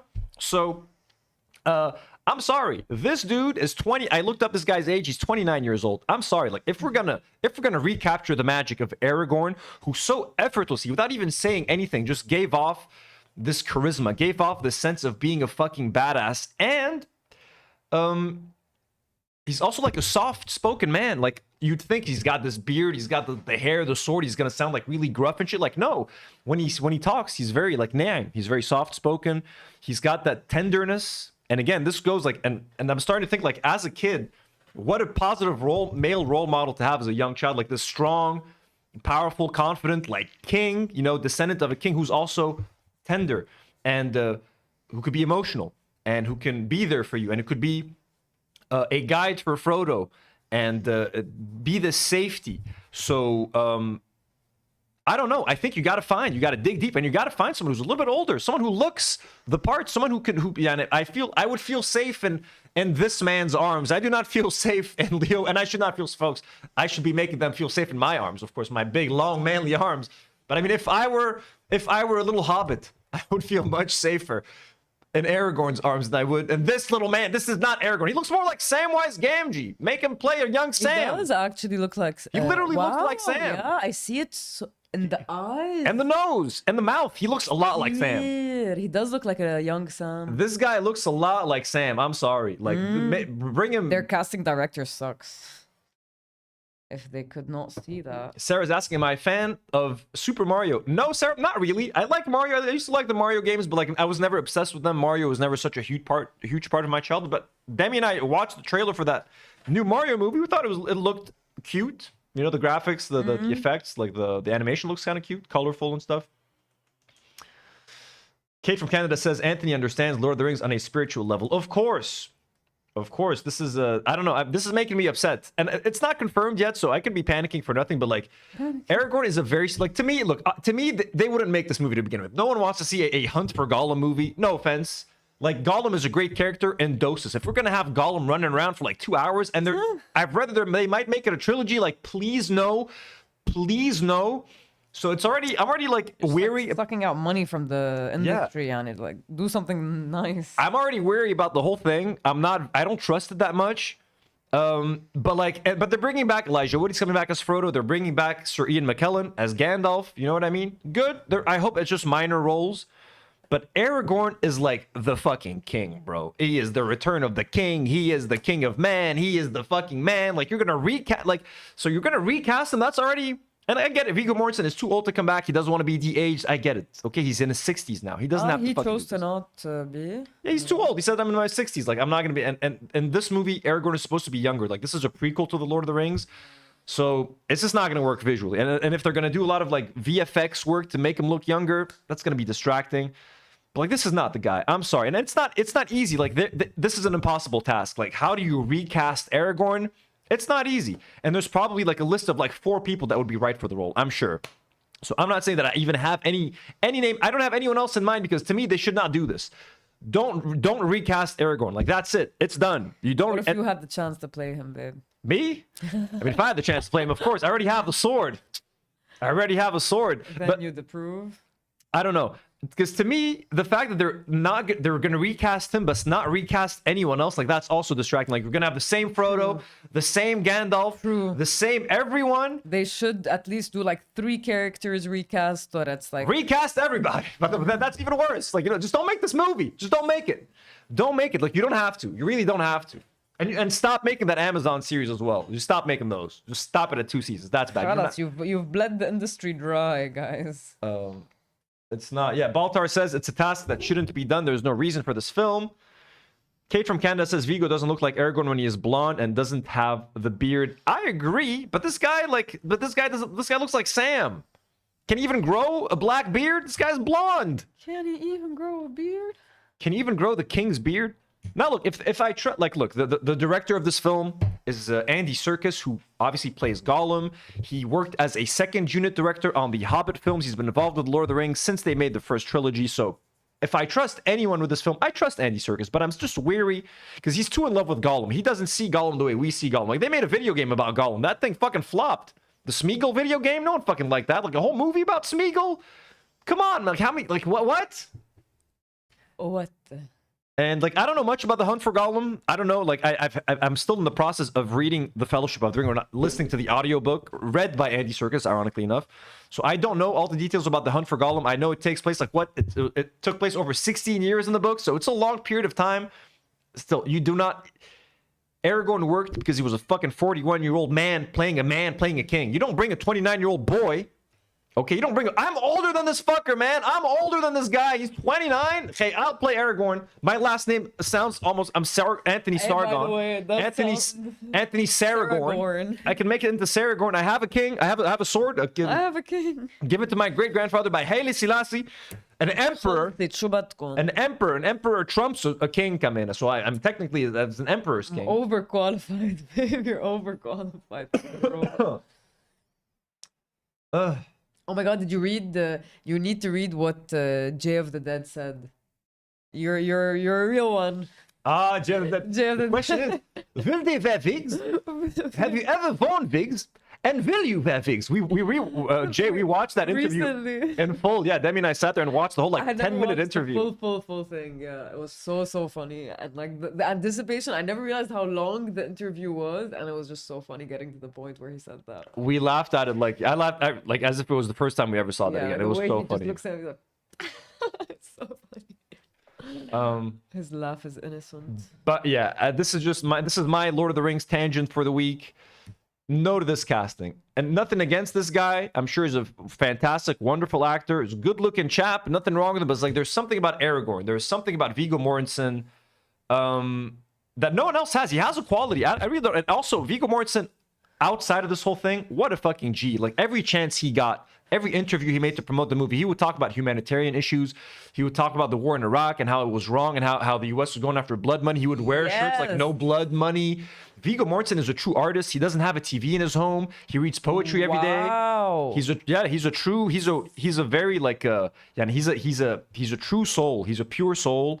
So also just outside of his acting chops and how he looks, I like Viggo Mortensen as a person. I think I think what he stands for is great. He's a man who puts art first. He puts people. He puts culture. Yeah, and that's what he's a man. He's a fucking guy. You know what I mean? Let me try to show you a little bit of example. Man.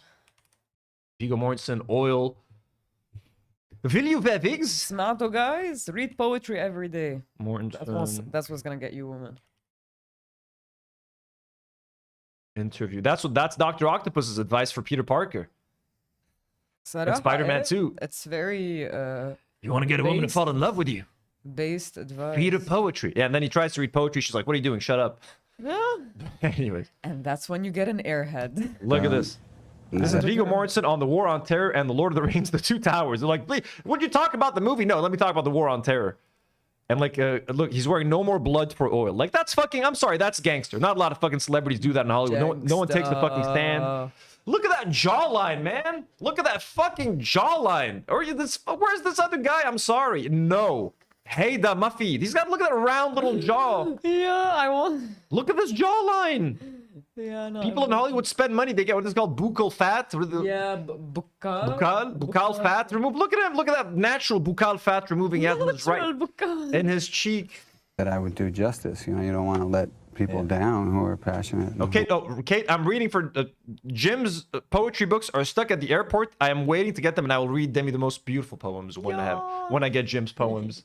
Working hard on something, so I was tentative about it at first, but I'm glad I said yes to the challenge. Did you go immediately and read the book, or what did you do? I started reading it on the plane. Yeah. What have I Did got you myself finish into? it by the time you got to New Zealand? No, but I read it. They had hired someone else to play Aragorn, by the way.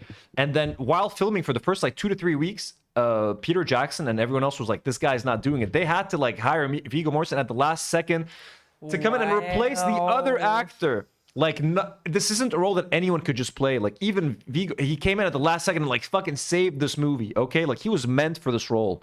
So, I don't know, man. I just don't want to see anyone else in this role. This is such an iconic role. I'm sorry. There's some movies, you either recast the whole thing. It's like bringing back the Star Wars cast from the original movies and like recasting Han Solo, but everyone else is the same. It's like, no. It's just wrong. It's just like, you don't do that shit. If one person is gonna stay the same, it should be the main character, which would be Elijah Wood, and then everyone else can be changed. But no, there are.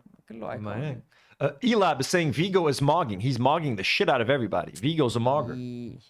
And Hidden Iron says, still relevant, no more blood for oil. It is still very relevant. Actually, to realize that it wasn't such a foreign thing to me. After all, that there were elements. But this man came you got to realize this man came out of nowhere. Like Lord of the Rings really introduced the world to like so like. By the way, what else has he done? Where else did you see him? It made him into a star. And who else? The elf. What's it called? The girl or the guy? No, the guy. Legolas. Legolas, yeah. Orlando Bloom. It was Orlando Bloom's first movie. Like, can you imagine, like, Lord of the Rings introducing the world to, like... His first movie was Fellowship of the Ring. I have no idea. Two hunks, Orlando Bloom and Viggo Mortensen is like, here you go. Here you go, world. Enjoy these two gentlemen. They were familiar to me. I mean, the sources for Tolkien's writing were not all unfamiliar. You know, a lot of it is based on West. So then I thought, well, this is good. I'm going to pretend I'm a Viking. You know, like I used to when I was 7 years old. And, you wanted to do that since you were 7? So, well, I didn't realize it, but obviously. You obviously do sing the movie. Yeah. All right, take a look at this. This is our first scene from the Two Towers. Walking through the mountain, Frodo realizes that he and Sam and their role in the world right now. People say to me, and I've read in a lot of places, we're not alone. You're obviously making a political statement with your t-shirt. I wouldn't normally, but it's sort of a reaction to, I've heard a lot of people say to me, and I've read in a lot of places about the first movie and increasingly about the second one. I've seen where people try to relate it to, current situation, specifically the United States and their role in the world right now. And if you're going to compare, then you should get it right. You know, I don't like hearing, I mean, I played a character who's defending Helm's Deep, and I don't think that the Two Towers or Tolkien's writing or Peter's work or our work has anything to do with the United States foreign adventures, at this time. And it upsets me to hear that in a way. And it upsets me even more that questioning what's going on right now. Chris says Viggo has done so many other amazing movies. Captain Fantastic. I agree. Captain Fantastic was great. He plays like a hippie dad who like celebrates like Noam Chomsky Day instead of like Christmas. Even though Noam Chomsky Day is pretty cursed now. No. Epstein's Island. Green Book. Yeah, Green Book. I liked it, but it's like it won Best Picture, and I remember at the time people hating on it because it was like a very middle of the road, like white man discovers that black people should like deserve respect, and like it won Best Picture. It's like, okay, like it was a fine movie. It wasn't that good. There was one called, was it A History of Violence, which was really good, right? He was really good in A History of Violence. I remember that was all post Lord of the Rings, though. I don't remember his roles before Lord of the Rings. I haven't seen shit. What the United States is doing is considered treasonous. Really. I don't know. How dare you say that, and how un-American of you. But I mean, good night. And really, this country is founded on the principle that if the government isn't serving the people, you at least have the right to say, wait a minute, what's going on? And there's no questions really being asked at large about what we're doing. Whereas in the Two Towers, you have different races, nations, cultures coming together, examining their conscience and unifying against a very real and terrifying enemy. What the United States has been doing for the past year is bombing innocent civilians without having come anywhere close to catching Osama bin Laden or any presumed enemy. There you go. It's like, look, the U.S. has been bombing innocent civilians for a year without getting any closer to capturing Osama bin Laden. And this interview was like 10 years ago. This is an old-ass interview, man. And like, how has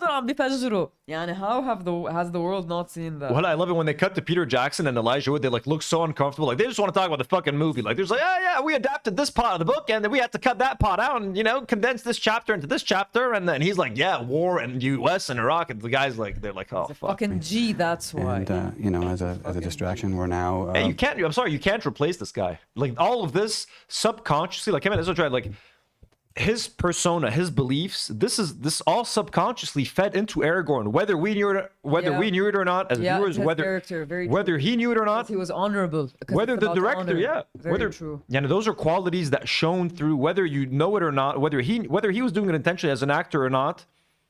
That goodness that he has in him shines through the character. So, whoever plays Aragorn, I think, needs to carry that mantle as well of being an amazing human being outside of the role. You have to play this amazing human being who has the potential to be a king, kind of like the Simba who's like, he doesn't want to be king and he knows he's supposed to be king, but he doesn't want to. He's running away from that responsibility because he's afraid and etc. I get that.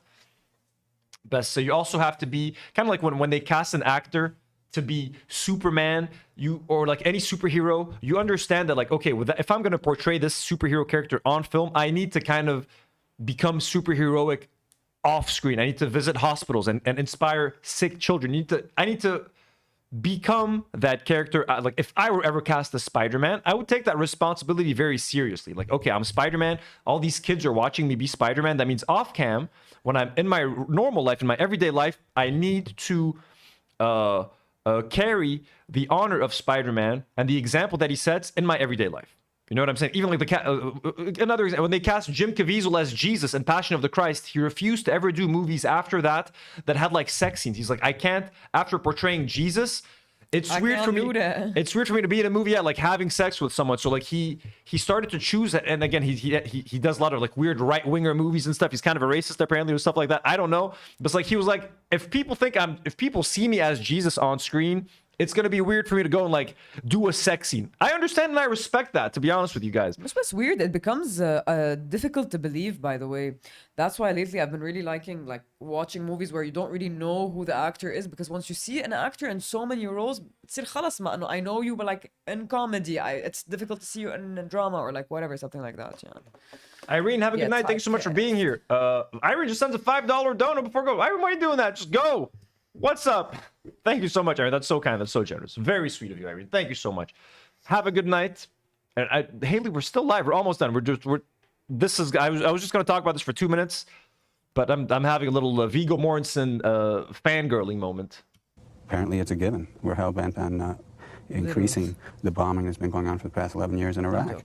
And I don't think that the civilians on the ground in those countries look at us in the way that maybe Europeans did, you know, at the end of World War II, waving flags in the streets. I think that they see the U.S. government as Saruman, you know? As a threat? Yeah, as a threat. And they're he's like the U.S., he's saying like the civilians on the ground in these Middle Eastern countries see us as Saruman. He's using Lord of the Rings lore to get through to people's heads. Like, we're Saruman. We're the bad guys. There is, oh shit, I pushed my camera. What did I do? Nothing. Oh, okay. There is a section of the internet that does believe that Lord of the Rings is like an old tale that basically is reiterating like good versus evil, which is very telling to the times we're living now. So yeah, is it history or is it fiction, guys?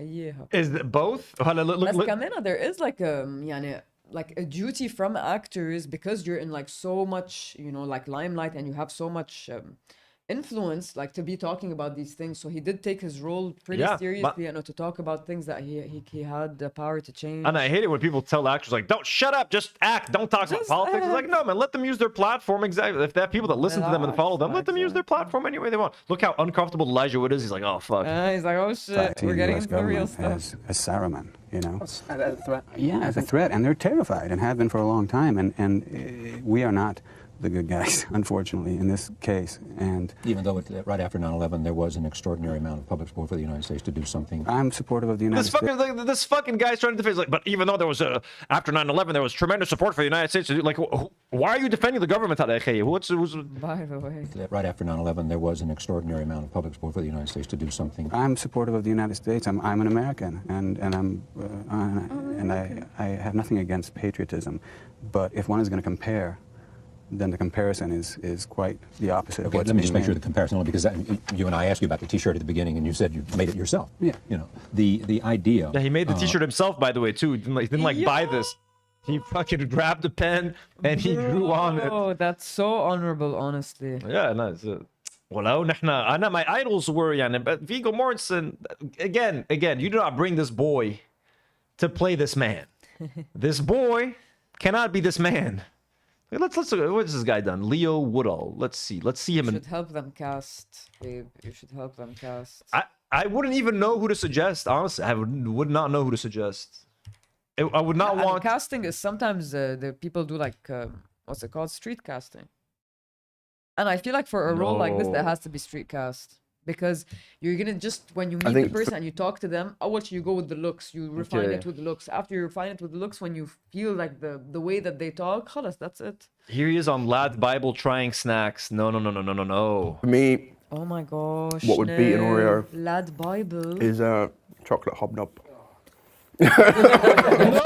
No, this is not Aragorn. Stop.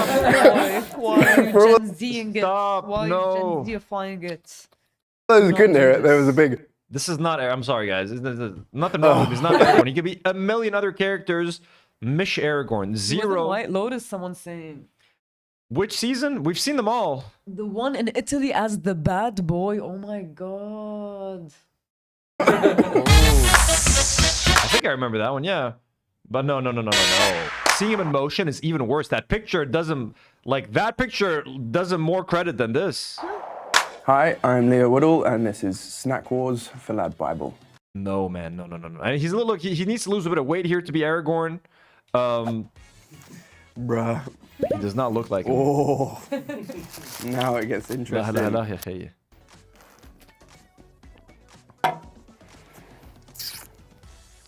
I'm gonna have to go Beavertown neck oil.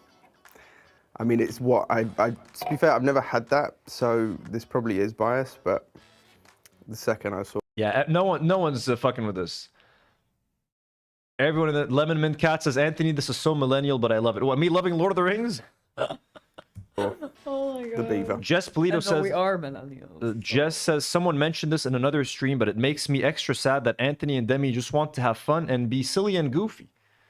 Oh, but not like we're forced to talk about this and live in war. I mean, hey, it's part of being Lebanese. Hopefully, we'll be, we'll be back in action in a few months. I might do a video gaming stream tomorrow night. I know I've been telling you guys I've been wanting to play Dark Souls and I've been feeling maybe guilty about it. A lot of you guys in the chat were like, hey, you got to take care of yourself, take care of your psyche. It's okay to play video games and like have fun for a little bit. So I might be doing a video game stream tomorrow. Play some Dark Souls. It's been a minute. I don't want to forget how to play the game, so I might take you guys' advice and try to let my hair down a little bit tomorrow as I plan the fundraiser on the side. Maybe do a gaming live stream tomorrow. And tomorrow there's, again, don't forget, members live stream at 5 p.m. Lebanon time. Members, we're going live. We're going to have fun. I'm going to give you guys some updates on the fundraiser, the guests that I've confirmed so far. Some more stuff we'll watch. We'll react to some videos. We're going to have some fun. Chris is saying, everyone chat on Heath Ledger about being the Joker, but he surprised us. Yeah, but Heath Ledger and Met for the role. And Joker is a very showy role. Joker is a very, you have to laugh. He's got to laugh. He's got to act crazy. I'm the Batman. You know what I mean? But that wasn't the one that Heath Ledger, like, it was more psychological than like the showy. Yeah, but you still get to do a voice, and you put the makeup on, and like, you want to know how I got these scars. Aragorn is a very it's not a very showy role. It's a very subdued role. He doesn't yell. There's not a scene that's like a particularly like crazy acted scene. He's the calm straight man. Like, you have Legolas and Gimli being like goofy and stuff. You need like the straight edged guy. It's kind of been Aragorn. He rarely makes jokes in the films. So you just need someone who you buy as like a leader. Someone that you just buy as like this leader who's got this dark side, who's got this secret, who's got this trauma, It's a lot, man. This guy just don't got it. Look at it. Just look at complex. Looking at that can. June is asking, is Anthony into Resident Evil? I'd love a Resident Evil stream. I've played a lot of the Resident Evil games. I've not played the new one. I don't know if I'm too interested in the new one. I would play it at some point. The problem is, I feel like, because I'm not playing it now. Like now, if I were to play it, now is the time. Everyone's streaming it now. Everyone's playing it now. Ginger's playing it now. Yeah, by the time I get to it, it's going to become like old news. So I don't know if anyone's still going to want to watch me play it by then, So I don't know. The second I saw the neck oil, you can edit that out. Is that your beer of choice? It's definitely, it's up there. I heard that the guy who called it neck oils because his granddad. It's getting rum. He says, yay, Dark Souls is GOAT.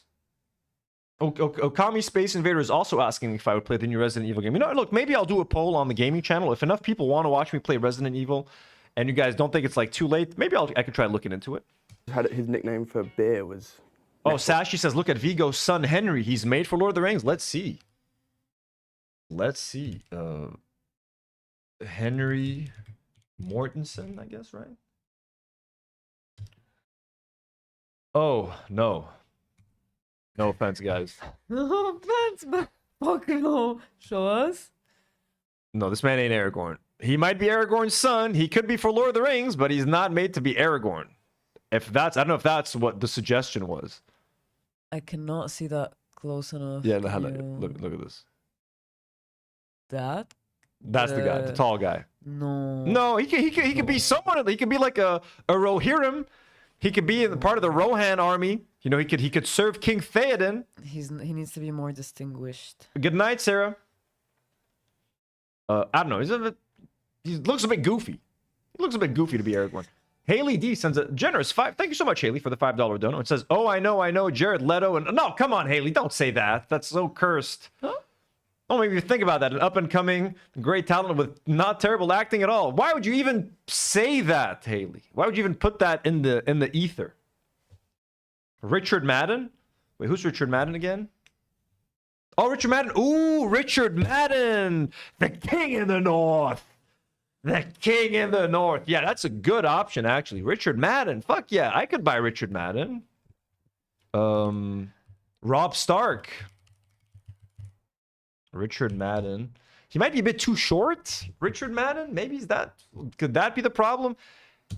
And he's too he has too much of a unique face. Like he looks like not Aragorn. You know what I mean? But that's a good that's some good thinking right there. That is some good. But he has too, like, his mouth is too distinct. Like he looks too different. But he would be a great. He has the gravitas. He has that quality. He has that kingly quality. Absolutely. God, that scene is so fucking. The King of the North scene gives me goosebumps every fucking time.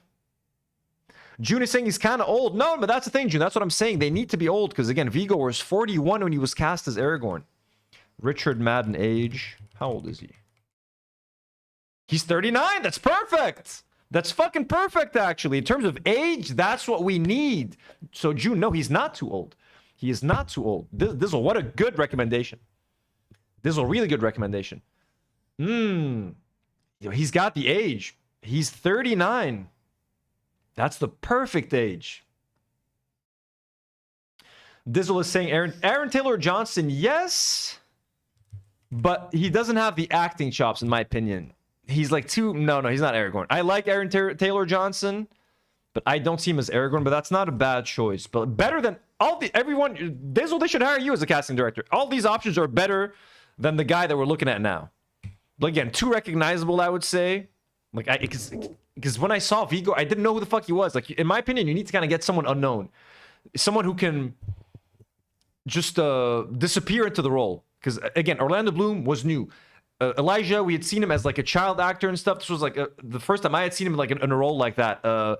Sam, okay, he was in Rudy before, and then he did this. So, like, I feel the actor's got to be kind of... It's got to come out of nowhere. He's got to be, okay, not unknown as if he's never done anything before. But so not someone who you can... like instantly recognize and it'll take you out of it. Yeah, exactly. You know, I need to forget to like, ooh, what are you painting by the way? Do you want to show what you're painting to the... No, it's horrible. I haven't painted it in so long. Because it looks so nice from here. Oh, thank you, baby. It looks beautiful. I can show it to you. Very nice. It looks. I like the colors a lot. Thank you. Penn Bagely from you. Dizzle, did you chat GPT options for this, Dizzle? That's also a good option. I thought that's the main character, Yani. This guy's, he's suggesting this guy as well. They ruined him in you, and then Gossip Girl, he has the same role. I can never see him, like, unsee him. He kind of looks like Viggo here, but he's... he could, but also like... He's like a creep, right, in the show? I don't want a creep playing Aragorn. In the show, but you know, he even talked about how uncomfortable he was with the script and how he didn't want to act those roles out, or he did not feel comfortable, like, representing men in that way, so... Gajwan is asking to play what? But to play Aragorn. Yeah, I see him in it. Because Gaj, they're saying that they might hire this guy, Leo Woodall, to replace Viggo Mortensen in the Hunt for Gollum movie. So they're looking at this guy, and I'm saying no. Especially look at what he looks like here. Like, no way. No way. I mean, he looks like the guy from Home Alone. Looks like Macaulay. Looks like Macaulay Culkin. No. This guy is so bad for the role. I cannot. This guy's a good option too, but like, I don't know, but he has, at least, Anna, for me, this guy has the stoicness that is necessary. Like the other two people, and stoic is something that, like, if you don't have it, you can't take the person seriously. He's got the stoicness, but Sashi says he doesn't have the gravitas, which I agree. He doesn't have the weight. Like when he walks into a room, everybody stops. When Aragorn is like, oh shit, Hone, you're like, well, let's keep the conversation going. Dane DeHaan, I don't know, Dizzle, Dane DeHaan, maybe too intense for this, and too Leonardo DiCaprio-ish looking. I don't know if Dane DeHaan. The Richard Madden one, just the fact that he's 39, but like he's a bit short, and I think his jaw is a bit too like he's got too much of a jaw. You know what I'm saying? Beautiful jaw. Less jaw. But like he's too recognizable. I don't know, man. But not less jaw. they should not. They should just not make this movie. They should just not make the movie. That's my opinion. But anyways, we've spent too much time on this. Let's wait and see what happens. Wait, Jay of the Dead says Matthew Gray Goobler. Who's that? Let's look that up. Matthew Gray Goobler. Who's that guy? I mean, he's got the hair. He looks, yeah, a bit skinny. But so no, he's got the right hair. He's got the beard. But I don't know. I don't know. It's hard, man. This is no. I do not envy anyone. I also like think goofiness would come out of this character. He is a bit goofy. He's a bit skinny. He's too skinny. His eyes are too beady. His eyes are teeth popping out of his head. Shway. Jason Momoa, no way. It's the Gossip Girl guy for me. It's Jason Momoa. Yeah, no. Clive Standen. I don't know who that is. Clive Standen. Who's Clive Standen? No, too much of a jaw. Too much jaw. Too much jaw. كتير إنه like handsome Squidward. Oh, he's the guy. Oh, babe, do you recognize him though? He's Vikings. He's the brother. Rollo. Open a picture. I can't see that. Okay, now open another picture where he looks normal, so I can try to. Yeah, I see it. Wow, he looks so white when he's like not in. Yeah, he looks weird with short hair. I think. Wow, like all men should dress like Vikings. لأنه that is not a good look, buddy. White man. Yeah, bring back the long hair or something, dude. Rollo.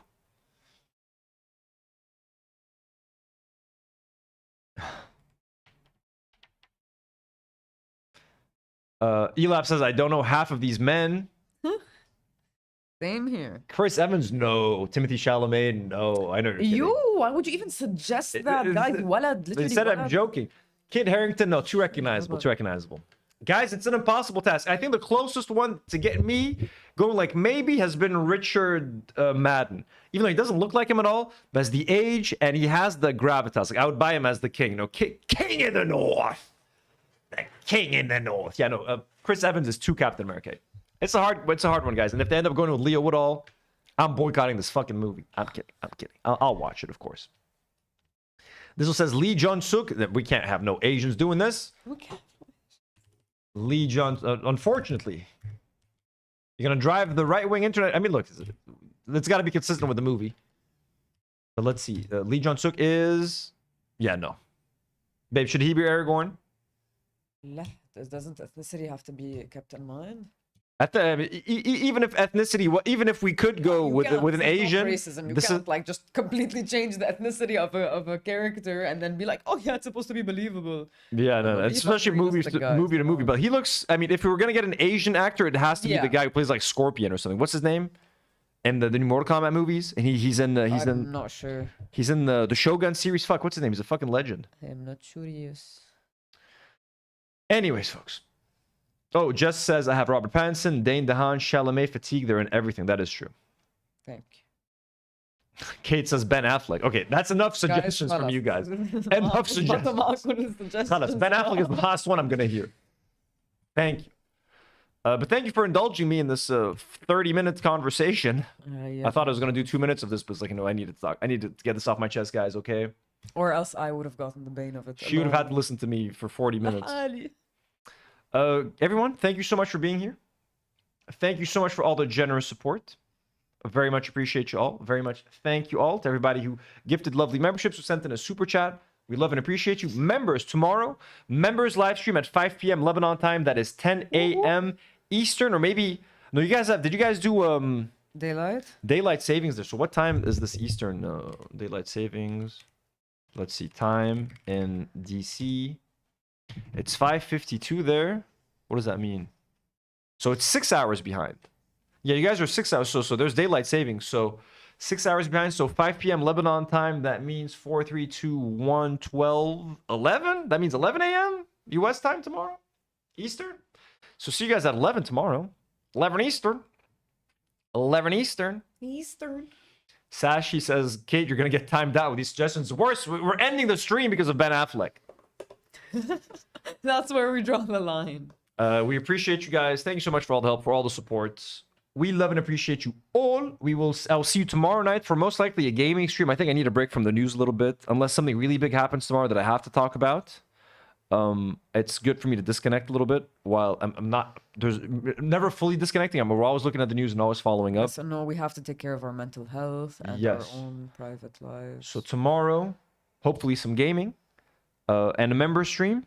And I'm going to be working on the fundraiser as well. So it's never really time off. Well, much love. Take care, everyone. Have a great rest of your day or night. And as always,